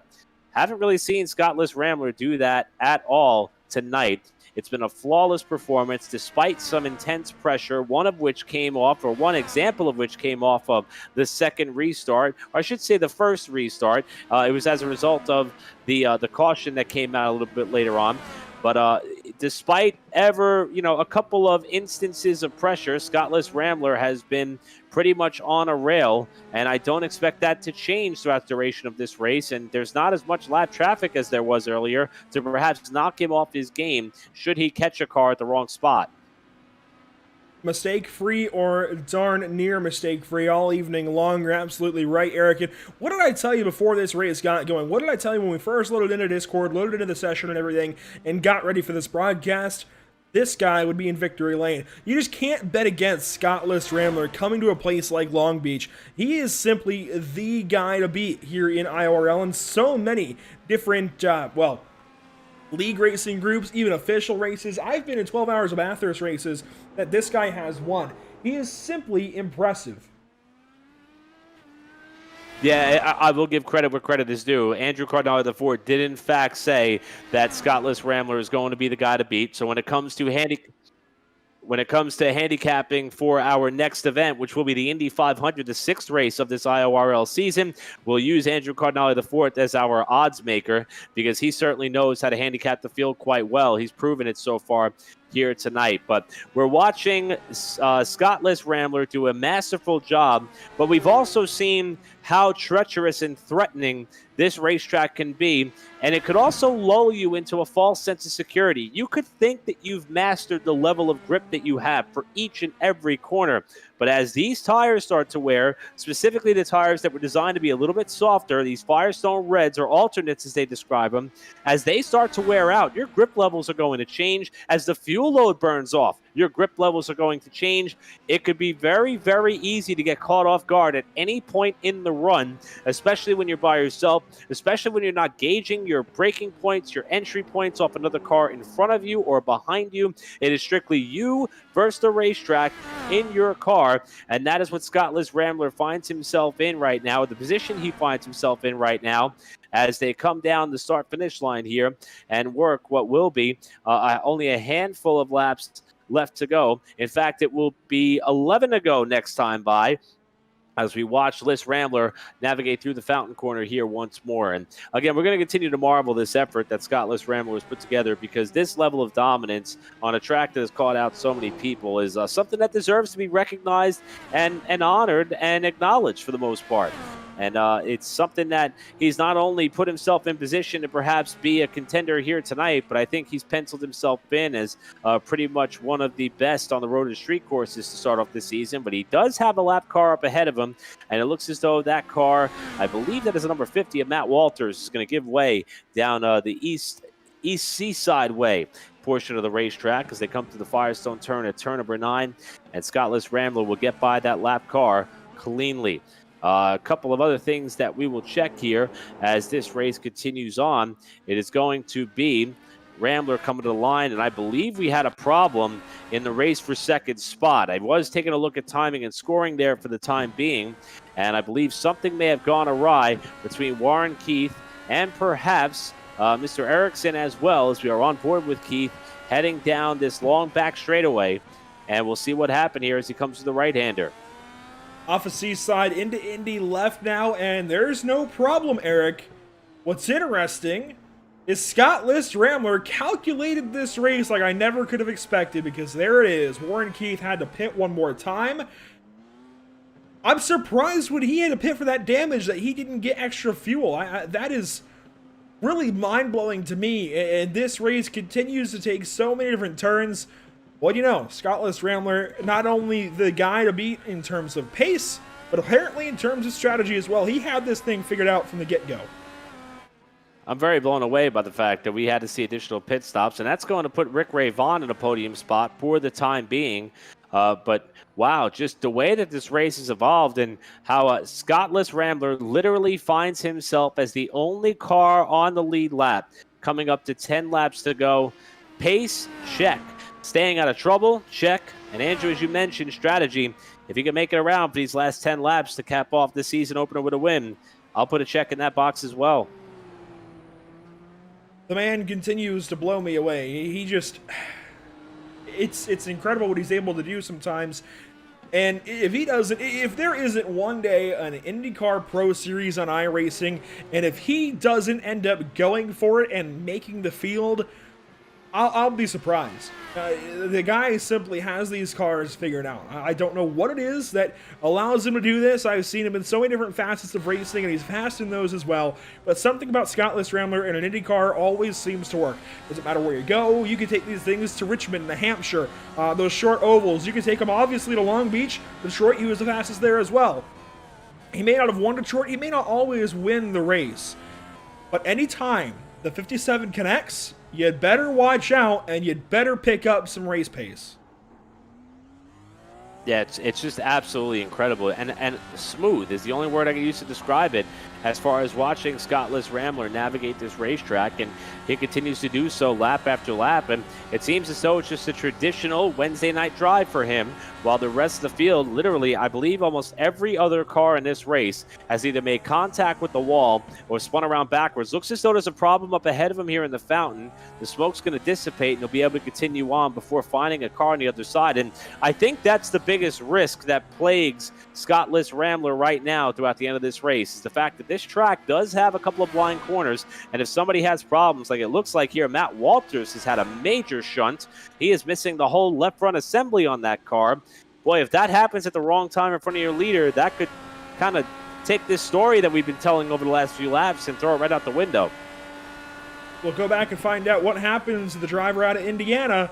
We've seen problems for Walters already in this race, Eric, but this is clearly a big one, and this is not what we saw ahead of Scottless Rambler somehow, but that is a similar incident to what could have happened, and just tags the wall, the left front. I mean, it's completely done. He's going to get it again, and I think that's what's going to shear the left front off of that race car. That's somehow not the incident that was ahead of a race leader, but it is oh so similar to what it could have been. In fact, this was actually behind Scottless Rambler. Yeah, so we saw a bit of smoke earlier ahead of Scottless Rambler as he was coming up to the fountain, but you could see clearly there that the leader had gotten by cleanly. So as we watch off here coming up to the fountain corner, this is where Walters is going to get it wrong and hit the wall. We've seen a couple of other cars make a similar mistake here, and I admire the driver's tenacity, or every driver in the field, to want to limp their way back to the pit area and not lose what seems like monumental time having to take a tow, but that is the potential result if you were to do such a thing. Without a front wing on any corner of that car, or I should say without a front wing on any corner of the front end of that car, odds of you being able to navigate your way all the way back are relatively slim, and it was additional contact for Walters, who elected to have to take the tow back anyway, and he is currently scored in 6th, perhaps in danger of losing another spot in the running order before this race ends, as I believe Zach Buchanan may still be out there. But how about Rick Ray Vaughn? You want to talk about never give up? This is somebody who's been involved in a couple of cautions. As Trey Shuttlesworth kind of hit us up earlier and told us, he may have ran out of fuel coming out of the hairpin at one point in this race, and he has fought his way valiantly up into a podium spot, trying to hang on there for what will be the final 6 laps or so of this race. The hits have kept coming for so many drivers. He misses 11 that time through, but they all seem to be getting back up if they're able. Rick Ray Vaughn in that camp, along with second place Warren Keith, who he's trying to track down. And the gap, I'm sure, will lengthen. No, it's not. It's staying 5 seconds. There must have been a similar problem for Keith. Boy, he's losing more time. I wonder if that was a fuel-only stop for him, and if he's maybe trying to nurse these tires back around. Again, only 3 sets that these guys can use. Those can be all reds, they can be all primaries. It's up to the driver, and he may be out of tires. Yeah, that's something that we're definitely going to have to consider as we watch this race unfold, and that could be why that gap is starting to come down. They're actually going a little bit of blow for blow there as far as watching that separation kind of come and go into our picture, and there's another car that is behind that of Warren Keith. I believe that might be Matt Dyer, who's in a slipstream. That is not for position. Dyer is 3 laps down, but he is currently still rounding out our top 5, and depending on the pace that Dyer has, it may be in the best interest of Warren Keith to kind of let Dyer through here and worry about these final 5+ laps without any pressure from behind in any capacity. But Rick Ray Vaughn had his hands full coming off the hairpin there. Yet somehow, I don't think he lost much, if anything. Still 4.7 seconds down the front stretch. This race is by no means over for second place. I think it's fair to say it's over for the race lead, the race win, but a battle's still shaping up for second position, and Warren Keith is not out of this one just yet. Still losing a little bit of time here to Rick Ray Vaughn, and who knows what lies ahead for the drivers of the 88 and the 7. Yeah, so we are watching here with the potential of a bit of a variable here. And Matt Dyer, I mean, he clearly appears to have a little bit more pace than Warren Keith, who's trying to hold down second spot. And not sure how that will affect anything as this race goes on. But the odds are for Matt Dyer to pick up any positions in the running order this late in the going, with each passing lap, are growing slimmer and slimmer as time ticks on. So Liz Ramler's lead again in a lap of his own, with Warren Keith holding down second, Rick Ray Vaughn third, and then you got to drop back to Blake Erickson fourth. Big lock up there by Dyer, who runs fifth. And again, he is 2 laps behind that battle for second, third, and fourth, which sees those 3 cars all on the lead lap. But boy, Ray Vaughn is really starting to close.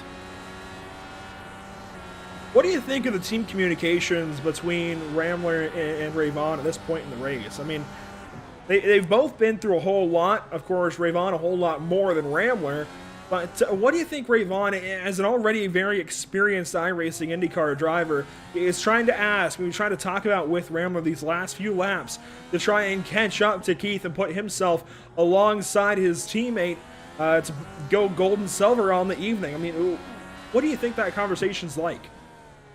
If I'm Rick Ray Vaughn, I am offering Scott Liz Ramler all the money in the world to find out the secret that he has to get around this racetrack so quick, because it is incredible the pace that he has set. And I'm sure that right now the motivation, being that there is such a big separation between that leader and the battle for second, I'm sure there's motivation to get those teammates 1 and 2. Although having 2 out of 3 on the podiums is great, but to have a 1-2 finish to start the season, especially with all that Rick Ray Vaughn has been through here tonight, I think that that's going to perhaps offer up a little bit of enticement as far as coaching abilities for Scott Liz Ramler, even though he has a pretty daunting task already at the helm. and that is to get around this racetrack for the final 4 laps, while Warren Keith has now gotten that margin back to Ray Vaughn. It has fallen down under 3 seconds. The buffer may be Matt Dyer. What does he do when Ray Vaughn gets there? Is he going to pull aside and let those two settle it amongst themselves, or does he want to continue to be the meat in the middle of that sandwich? That's a great question, Eric, and at this point, the way this race is going, who knows? Honestly, who knows? It's only, I mean, we're down inside of 4 laps to go. These drivers have 1 less lap than the leader. They've got completely wild, completely different tire strategies, fuel strategies. And we've seen this race take so many different turns. Only the good Lord above knows, and honestly, at this point, I think even he's confused. Yeah, I think we're all confused, Edge, with the way this race has unfolded, but it's been entertaining from top to bottom either way. And right now, Matt Dyer is continuing to apply pressure on Warren Keith, who is losing about a second a lap now to that of Rick Ray Vaughn, who's continuing to close up there in 3rd spot.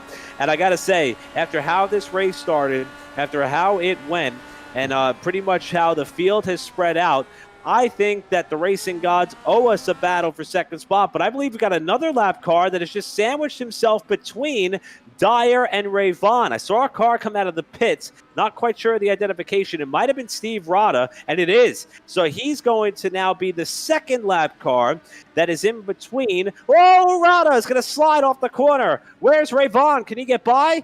I did not see the car come through just yet, but it looks as though Rada... Oh, Ray Vaughn had a problem. And here we go, changing things up once more. What happens? Oh, it is going to involve Steve Rada. We've got huge problems to end this race, and the conversations that will be had post-race between Rick Ray Vaughn and Steve Rada, and I'm sure the admins, oh boy, I'd love to be a fly on the wall for this one. This is going to get interesting. So this is a look at what happened. You see Rada, oh boy, he came out of the pits. And there was immediate contact there with Rick Ray Vaughn after he caught the tail end of that car. And then you see them both slide again as they come to the right-hander at the next corner, setting up for that run up at the exit of turn 5. So I'm not sure if that second semi-spin was all frustration, but oh boy, you see Rada there kind of fall aside. But Ray Vaughn at this point has to be furious. And it looks as though this continues on here a little bit as, wow. So Ray Vaughn still holds down 3rd, at least at that moment of this event, but that's going to give a bit of breathing room to Warren Keith for that 2nd position, just as we were hyping up that battle to the finish. Well, Rick's got some 40 seconds back to 4th position. I think he's pretty okay, and there's some smoke up ahead, but at this point, I think podium hopes are dashed for Rick Ray Vaughn, and boy, the hits just keep coming all around. I was just talking about how much Rick Ray Vaughn has had to go through and how much he's been challenged with this evening, and there it is once more. I'd imagine the conversation, again, is going to be hot after this one. Rick is not going to be happy about that, and the good news for us is that he's still in contention and will likely still take 3rd position, so we get to talk to him after that. Boy, I can only imagine what's going to be said. Scottless Rambler, though, the final handful of corners, the end of this race comes through 7. He's got just 4 more turns to go, and he's going to win at Long Beach. So here comes Scottless Rambler, who dominating would be an understatement. Even though he lost the lead at one point in this race to Warren Keith, he got the lead back, perfected the pit strategy, and is pretty much the only car throughout the entire running order who has not had a problem tonight, and he's just a hairpin away from kicking off the season opener with a victory. Out of the final corner, I'm going to show you this graphic for a great reason. That is a lap and 22 seconds that Scottless Rambler has in the field. Victory for Rambler in Long Beach. I can't believe the drive that he put on this afternoon, the drive that he was able to keep together, as Warren Keith is going to have to fight to the end, but betwixt a few lap cars. In behind Steve Rada, up ahead of Matt Dyer. He will exit the final corner. He will claim 2nd place, albeit 1 lap down. If you had asked me last week sometime, about the possibility of having two broadcasts within 1 week where the winner won by over a lap, I never would have said yes. However, between Cross Series League racing on Sunday evening as I was driving back from Greenville Pickens, and now this evening at Long Beach with IORL, we've had two broadcasts in just 4 days where the winner has won by over a lap. Rick Ray Vaughn comes through to complete his race in third position. Boy, I can only imagine how post-race interviewers are going to go. Yeah, that was a very, very interesting way. I mean, look at that. Scott Liss Rambler, the winner, only car on the lead lap. Warren Keats, Rick Ray Vaughn, only cars 1 lap down. Then you have Erickson 2 back, and Matt Dyer, your top 5, 3 back. And then the carnage just ensues throughout the rest of the running order. But how about Scott Liss Rambler? I have to say that's one of the most impressive road course performances I've ever seen on the sim, and you could tell he was happy about it. And Andrew, I'm really looking forward to hearing what he has to say about all the preparation. I would imagine it was a lot of preparation that went into this, or if Scott is just naturally gifted at this craft when it comes to this car and these style of race courses, what a way to start off his season. I dare say it's a very interesting mix, a mix that you might not believe for the driver of the 57. Can't wait to talk to him and the rest of the podium finishers this evening in IORL's first contest of 2021, and what a race it was. The Long Beach Street Circuit simply does not disappoint, and this has me, if anything, only looking more forward to the IndyCar finale this season. This race being moved to the finale is going to be wild. I can only hope that there's some way for the NTT Data IndyCar series to put lights around this place in some regard. Enough stadium lights to give us at least a sunset finish, because riding off into the sunset would have been beautiful this evening. But Rick Ray Vaughn is going to do so with the sun still high above Long Beach, California. We will take a step back. We will take a post-race break. We'll be right back to you with post-race coverage of the 12th IORL GFC Grand Prix of Long Beach.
Sound Art introduces an entirely new way to listen to music in your home.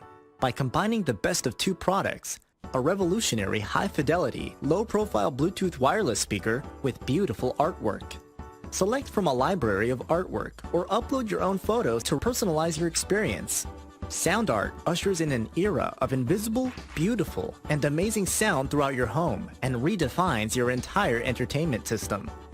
The need to reclaim your floor space and rid your home of unsightly speaker boxes that need to be bolted to the wall is now a thing of the past. Our canvas is printed on high-quality permalite by Breathing Color. And select from our gallery or upload your own. Standard sizes include 16 by 20 and 18 by 24 canvas wrapped. Custom sizing is available, as well as surround sound options.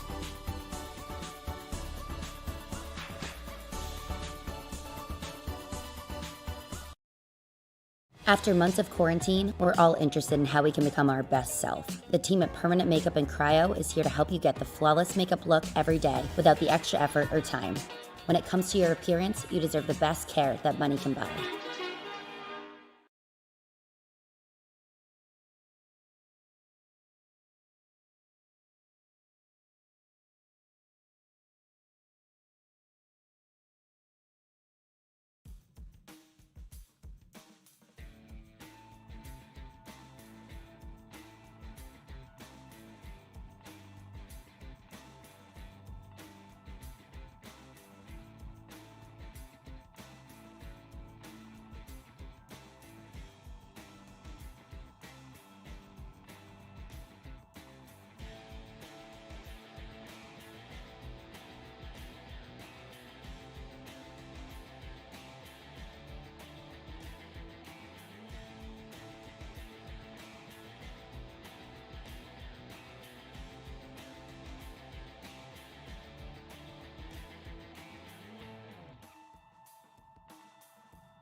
Welcome back to the Long Beach Street Circuit. We just saw 65 laps of very interesting, very chaotic, very carnage-filled, and very destructive laps of racing here at Long Beach. Very happy to be with you here from Long Beach, California, at least virtually, with the not-so-virtual Eric Brennan alongside. It's been a wonderful return back to the IORL IndyCar Series. A lot's gone on, and a lot went on tonight. So, a lot between the last race and this, and suddenly a whole lot more this evening, Eric. There aren't too many ways to sum it up other than just absolute carnage, absolute insanity. But we get a chance to catch up with a few drivers who might be able to help us with that task of summing things up. And I'll hand it down to you with race winner Scottless Rambler. Thanks a lot, Andrew. And the one constant that we saw in tonight's race, even though the start was chaotic, even though that the pit strategy unfolded in different ways, was the eventual winner in Scottless Rambler, who led the majority of the laps in this race. And Scott, I got to tell you, coming into our broadcast tonight, Andrew Cardinale IV said you were the guy to watch, and you lived up to the expectation, won the pole by 3/10, and just went out and spanked him today. I mean, how do you get this good on a track as tough as Long Beach? Long Beach, especially with the newer tire dynamics and everything with the IndyCar, you just have to really baby it around and figure out what it likes and what it doesn't, and find out what areas of the track like to kick back at you if you try to push a little too hard. Once you get that sorted out, this place is absolutely amazing. You can turn it into a Sunday drive and just pull away from everybody. Well, you definitely have the right attitude when it comes to a track this tough. But, boy, it was hard to get in a groove at the start of this race. I mean, they just kept wrecking behind you. Fortunately, it was all out of the rearview mirror. But is that frustrating for a driver of your caliber who seems to find his groove once you log a couple of green flag laps? Or, how hard were you trying to counsel patience at a time that rough and difficult when it seemed to take forever to get this thing off to some sort of a rhythmic start? Well, it's definitely frustrating at times when all those cautions kept coming out, but it's like you said, I usually just get into a groove and stay in it for the majority of a run, and that's the way I like to operate, and all those cautions were throwing me off my game. At one point when Warren passed me, I had left the car in the caution fuel-saving mode. So I'm like, how the hell did he just blow my doors off? I look down when we're coming through the hairpin. I'm like, oh, that's why. I'm glad you brought that up because the yellows did seem to change the strategy up a little bit. The yellow that came out on lap 19, it looked as though everybody but you pitted, and we thought maybe that could have been a death sentence en route to this victory tonight. But did you have the strategy dialed in? I don't think we realized that everybody was going to have to come down 2 more times. You seem to have it figured out because you were out in front of everybody by a whole lap at the end of this race. Even though incidents played a role, you had an insurmountable lead almost at that point in the event. Was your pit strategy set in stone when this race went green, or did you adjust it as the yellow flags flew? Honestly, I can attribute this miracle of strategy to Kentucky math. I actually calculated for 55 laps instead of 65 laps because I'm a genius. And I was there thinking, it's like, all these cautions coming out, I can make it on one more stop. And then I realized, wait a minute, I screwed up somewhere. I'm missing 10 laps. So in the end, a couple more cautions came out. I was able to stretch the fuel a little bit further. And later in the run, after the guys behind me had made some mistakes and lost some time, I was just like, you know what? Throw it into fuel-saving mode and see what kind of laps I can run with it. So pretty much the entire last stint of the race, I was running fuel map 8 and still dropping 110s. I'll tell you, Scott, people who were just listening to this interview alone, they would never know that you just won a season opening race in an IndyCar by 1 lap. You're extremely humble in pointing out the only mistakes that we did not see tonight, as most everybody else had problems on the racetrack.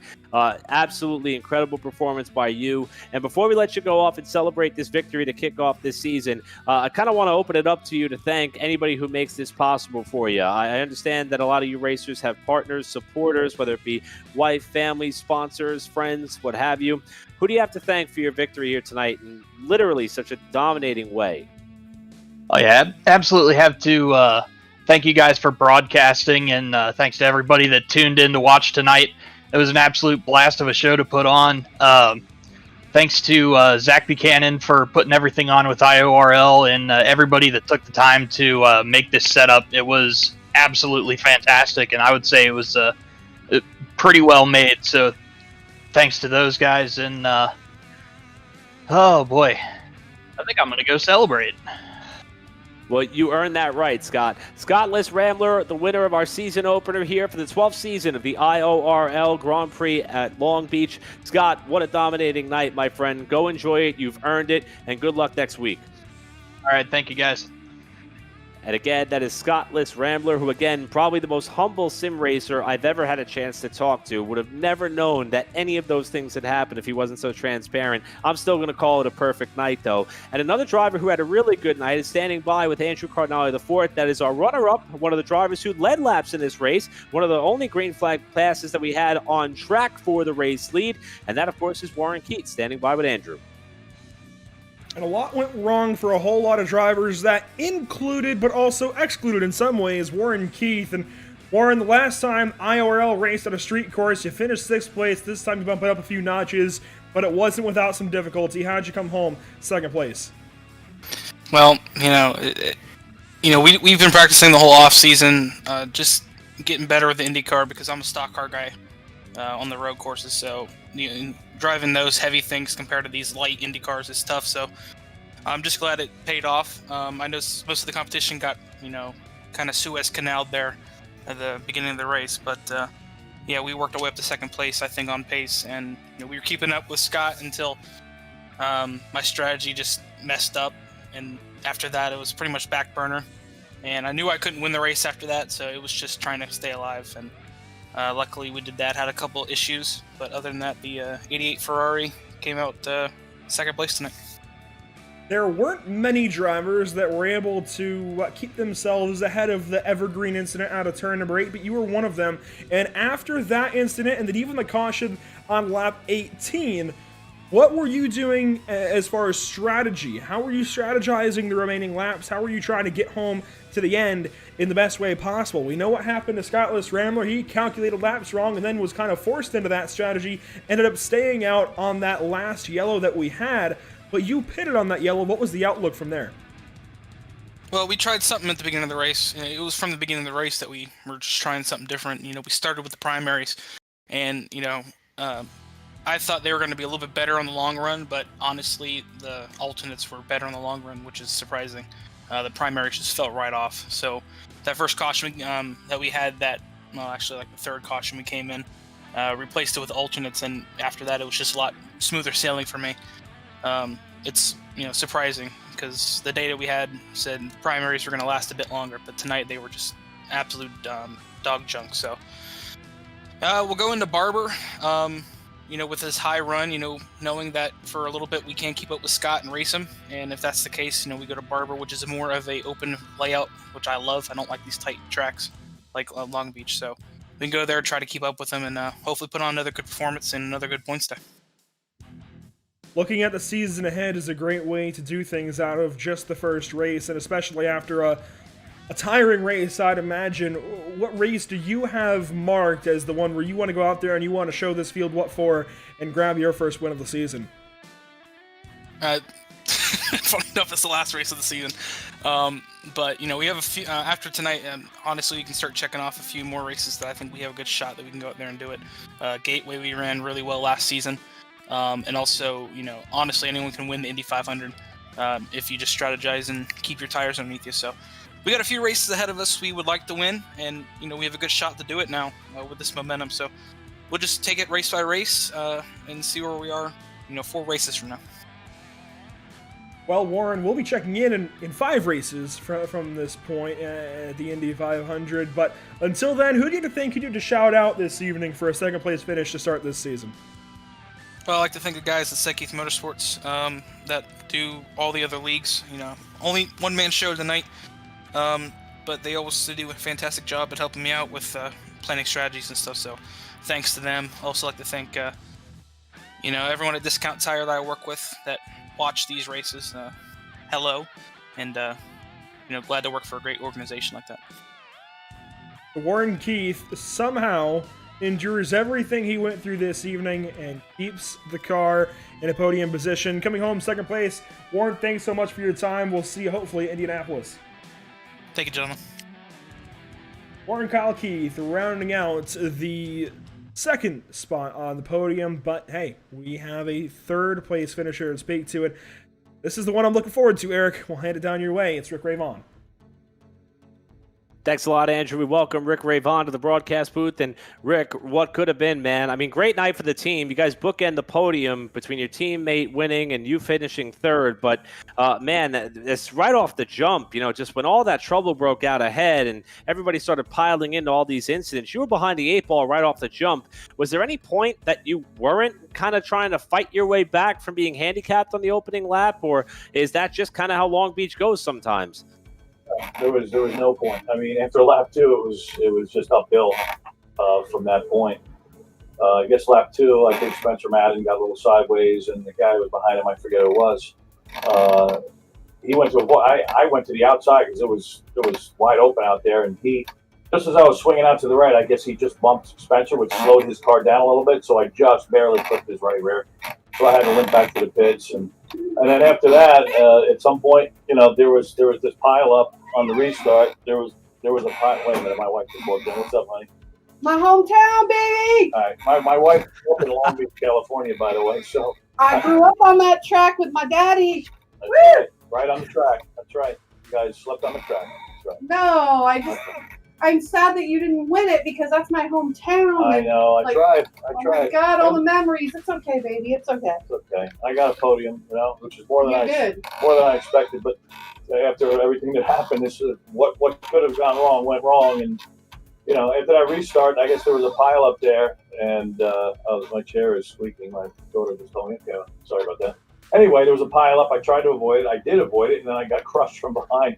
And I said, "Oh my God, you got to be kidding me!" I thought my day was over at that point because I had to use my fast repair after that first incident. Like, limped back to the pits, came in, they were able to get me fixed, and I went back out, and the car felt pretty good. And then we moved our way up to second. So, Patriot Speed was running 1-2 for a little while, and I ran R Factor 2 earlier, and so I switched my my crew chief, so I wasn't getting any information, and then when I was running out of fuel and I saw the red on my dash, and I went, uh-oh, and I looked, I said, I got 0.3 gallons left. Oh, you got to be kidding me. And it dawned on me, I didn't switch it back to iRacing. So I tried to limp back to the pits, couldn't make it back.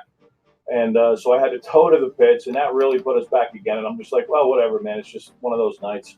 So we just kept fighting. And then towards the end of the race there, we started reeling in Warren Keith, and I knew I had the speed on him. So we were just reeling him in on old tires too, because I think you only get 3 sets. So we used those 3 sets. So I was actually surprised when I started reeling him in, and we got to within about 2 seconds. And then I got tangled with a back marker.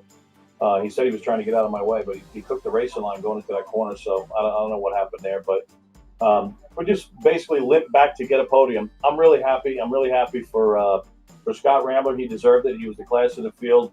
And Patriot Speed starts off the season with a 1-3. I want to say hello to Lauren Wong. I know that my brother in Christ is watching right now. I love you, brother. Hey, Lauren! And my wife says hello, as you heard. And sorry to ramble on here, but that's the story of my race, brother. Beach Wolves. You covered. Okay, all right. You covered all your base. I wish my wife was as supportive of my sim racing ventures as yours. So I'm gonna have a talk with Haley when I get done with this. But Rick, this was by far the best interview I've ever had, and I've been doing this for a little while now. So thank you so much. You covered everything. Real quick, I mean, you ran really good here on the street course. You got Barber up ahead. Obviously, there's a blend of high speed ovals and some short tracks. I mean, what is your thought on the season as a whole? Is now that we got 1 race under our belt, 1 podium under your belt, but still a very diverse schedule still to go. What's your thoughts for the rest of 2021? I'll tell you, the IRL is a phenomenal season, race series. And Zach Buchanan obviously gets the highest honors as far as running the league. He just does such a fantastic job. I love this place. I'm looking forward to the rest of the season. Like you said, it is a good mix of short tracks and big ovals. I think he's running the Triple Crown. I saw Indianapolis, Michigan, and I would have preferred Pocono, but he threw California in there at the end. But still, it's a Triple Crown 500-mile race. I just can't wait for the rest of the season. You know, I love racing with these guys. I raced a handful of races last year. We were able to win the Indy 500, which was the biggest win of my whole career, 26 years now, sim racing. I'll be the defending champion over there, looking to defend, hope for the best over there. Really looking forward to Indianapolis, of course. But wherever we go, it doesn't really matter, because the setups that the IORL provides are pretty solid and fun to drive and quick. And I just can't wait for the rest of the season. I want to congratulate everybody who was able to finish out there, because this was a very, very difficult racetrack. It always is. And like I said, man, I'm just looking forward to the rest of the season. I want to thank you guys in the booth. I want to thank Andrew and Trey and the other Andrew, and I guess Eric. I want to thank all of you guys. You do a great job. I can't wait to watch the broadcast later or tomorrow or whenever the heck I have time. And God bless you all, and take care. And again, thanks a lot, Lauren. Thank you for watching, and thanks to everybody else who tuned in on my feed. You guys are awesome. Thanks for the support. Love you. Rick Ray Vaughn, we're looking forward to watching you try to defend that Indy 500 title, as well as the rest of those Triple Crown races. What a drive, my friend. Congratulations on kicking off your season with a podium and coming back from all the adversity that plagued you throughout this race for a strong season opening finish. Thank you so much, Eric. Looking forward to next week, baby. And again, that is Rick Ray Vaughn, our third-place finisher here tonight on what was a rough and tumble street fight on the streets of Long Beach, California. That is by far the best interview I've ever had in my entire life, whether it be sim racing or real-life racing. And I've been doing this for about 12 years. That was amazing, and I'm so hyped for Indy, as if I wasn't already. Andrew, it was crazy, the race was, but I think there's a really unique cast of drivers in this field. There's a whole lot of talent in this field. Not all of it got to shine through because of how this thing started to unfold, but it was a spectacular night to kick off their season here tonight for the IORL for sure. And who'd have thought after those early incidents, Eric, that we'd be talking about strategy the rest of the 45 laps after that restart around lap 20. Insane stuff this evening. It's always a fun time with the International Online Racing League, and it's always a great occasion, a great reason to tune in to Pit Stop TV for sure. Scottless Rambler gets things done by over a lap. 1 lap and 22 seconds approximately over Warren Keith. That's insane. I can't get over that. Rick Ray Vaughn finishes 3rd place. We talked to the entire top 3. Blake Erickson, he finishes 4th this evening. Matt Dyer 5th. To finish out the top half of the field, though, it's Zach Buchanan 6th, 10 laps down, and Matt Walters in 7th, 13 laps down. Yeah, then you've got Steve Rada, who was involved in that incident late in the going with Rick Ray Vaughn. And that was in the 8th spot that Rada came in, 15 laps off of the front runners. Seth Stradell, who I've been trying to pronounce that name all night. Seth Stridle. There we go. Set it in stone. I'll write it out phonetically, and we'll get it right going forward. Seth wins the Never Say Die award tonight because he just kept going and going and going. He should have the Energizer Bunny on the side of that car because he just kept it up, and he got a top 10 finish out of it. And Spencer Ray, the outside pole sitter, we saw him get swept up in an incident late in the going. Also saw him get swept up in an incident first lap. He rounds out our top 10, 35 laps off pace. Then we've got Corey Rexford in 11th, Zane Scott 12th, Jack Sullivan in 13th, and Ray Dawley, who had that pretty spectacular exit after the lap 2 incident, drove backwards for a good bit before he was removed from the session. But that's how they came to the finish line here today at Long Beach. And as we mentioned, it was wild, it was crazy, but it was surely entertaining through and through. And I'm excited for our next go-around and broadcast for these guys, the 12th running of the IORL Indy 500, as you can see, May 26th. Can't wait for that Wednesday to come around. There's a whole lot of time, and 4 races in between now and then. We'll check in, I guess, in 5 races' time, and we'll see how things go for the 12th running of the IORL Indianapolis 500. Rick Ray Vaughn, reigning champion. A whole lot went down 1 year ago. I cannot wait to see how that race goes. And funny enough, that was run on the initially scheduled running of last year's Indianapolis 500.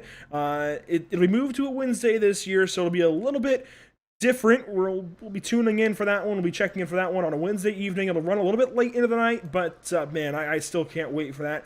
And it should be a pretty good reason to stay up late, stay up past your bedtime, and watch with us here at Pit Stop TV. Eric, this was a wild one. That's the only way we can really wrap it up. Is just this was wild. Again, the fact that a race that started out as hectic as this one did had all the strategy that it did. Insane. Yeah, and I got to say that I believe that our post-race interviews really lifted the mood of, or the general consensus of how one may view the way in which this race unfolded. I mean, some may go back and look at this thing and see that, you know, when you look at the box score, Scottless Rambler just walked away with it. And then in the interview, he told us everything that went wrong that we could never see. The fact that he misjudged the fuel number on the restart, he was off pace when they came back to green. The fact that he misjudged the fuel number at the end and had to stop again because he was 10 laps short. And then we get somebody in here like Rick Rayvon, who, despite the fact he was taken out, twice, ran out of fuel at one point, still came home in third, and he and his wife are just elated that he had such a strong start to the season, and he is hyped for the rest of the year. To me, it is that level of passion. Whenever somebody asks me, why do you love motorsports so much?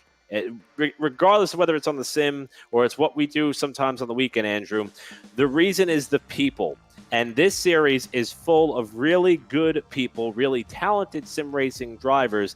And that's why, even though that the race itself may not have been the competitive barn burner we were hoping for, the people still made it very fun to watch and very fun to talk about. And it's because of that I can't wait for the Indy 500. By all means, looking forward to 500 more miles in Speedway, Indiana. Make sure you tune in again at May 26th. I'll pop this back up for a moment. May 26th, 2021, the 12th running of the IORL Indianapolis 500. They've got a few races in between now and then. Make sure you follow along with IORL on Facebook. They post some updates. They post, we'll make sure they post results for you to follow along with the series over their next 4 races. We can see where they'll be running in that time. Barber in 1 week's time down in Alabama, then the Milwaukee Mile, their first oval of the season. Monza in Italy for race number 4 on Cinco de Mayo, nonetheless. Then the Indianapolis Road Course on May 12th. They'll have their qualifying on May 19th for the Indianapolis 500. We'll tune back in with them on May 26th. Before we let y'all go this evening, though, from the Long Beach Street Circuit, let's just remind everybody that these broadcasts are brought to you by Tucson Sound Art. TucsonSoundArt.com. Make sure you use promo code PitstopTV at checkout. By Race Pace. You can pick up pace with Race Pace in your next GT3 or Porsche Cup Car event. There we go.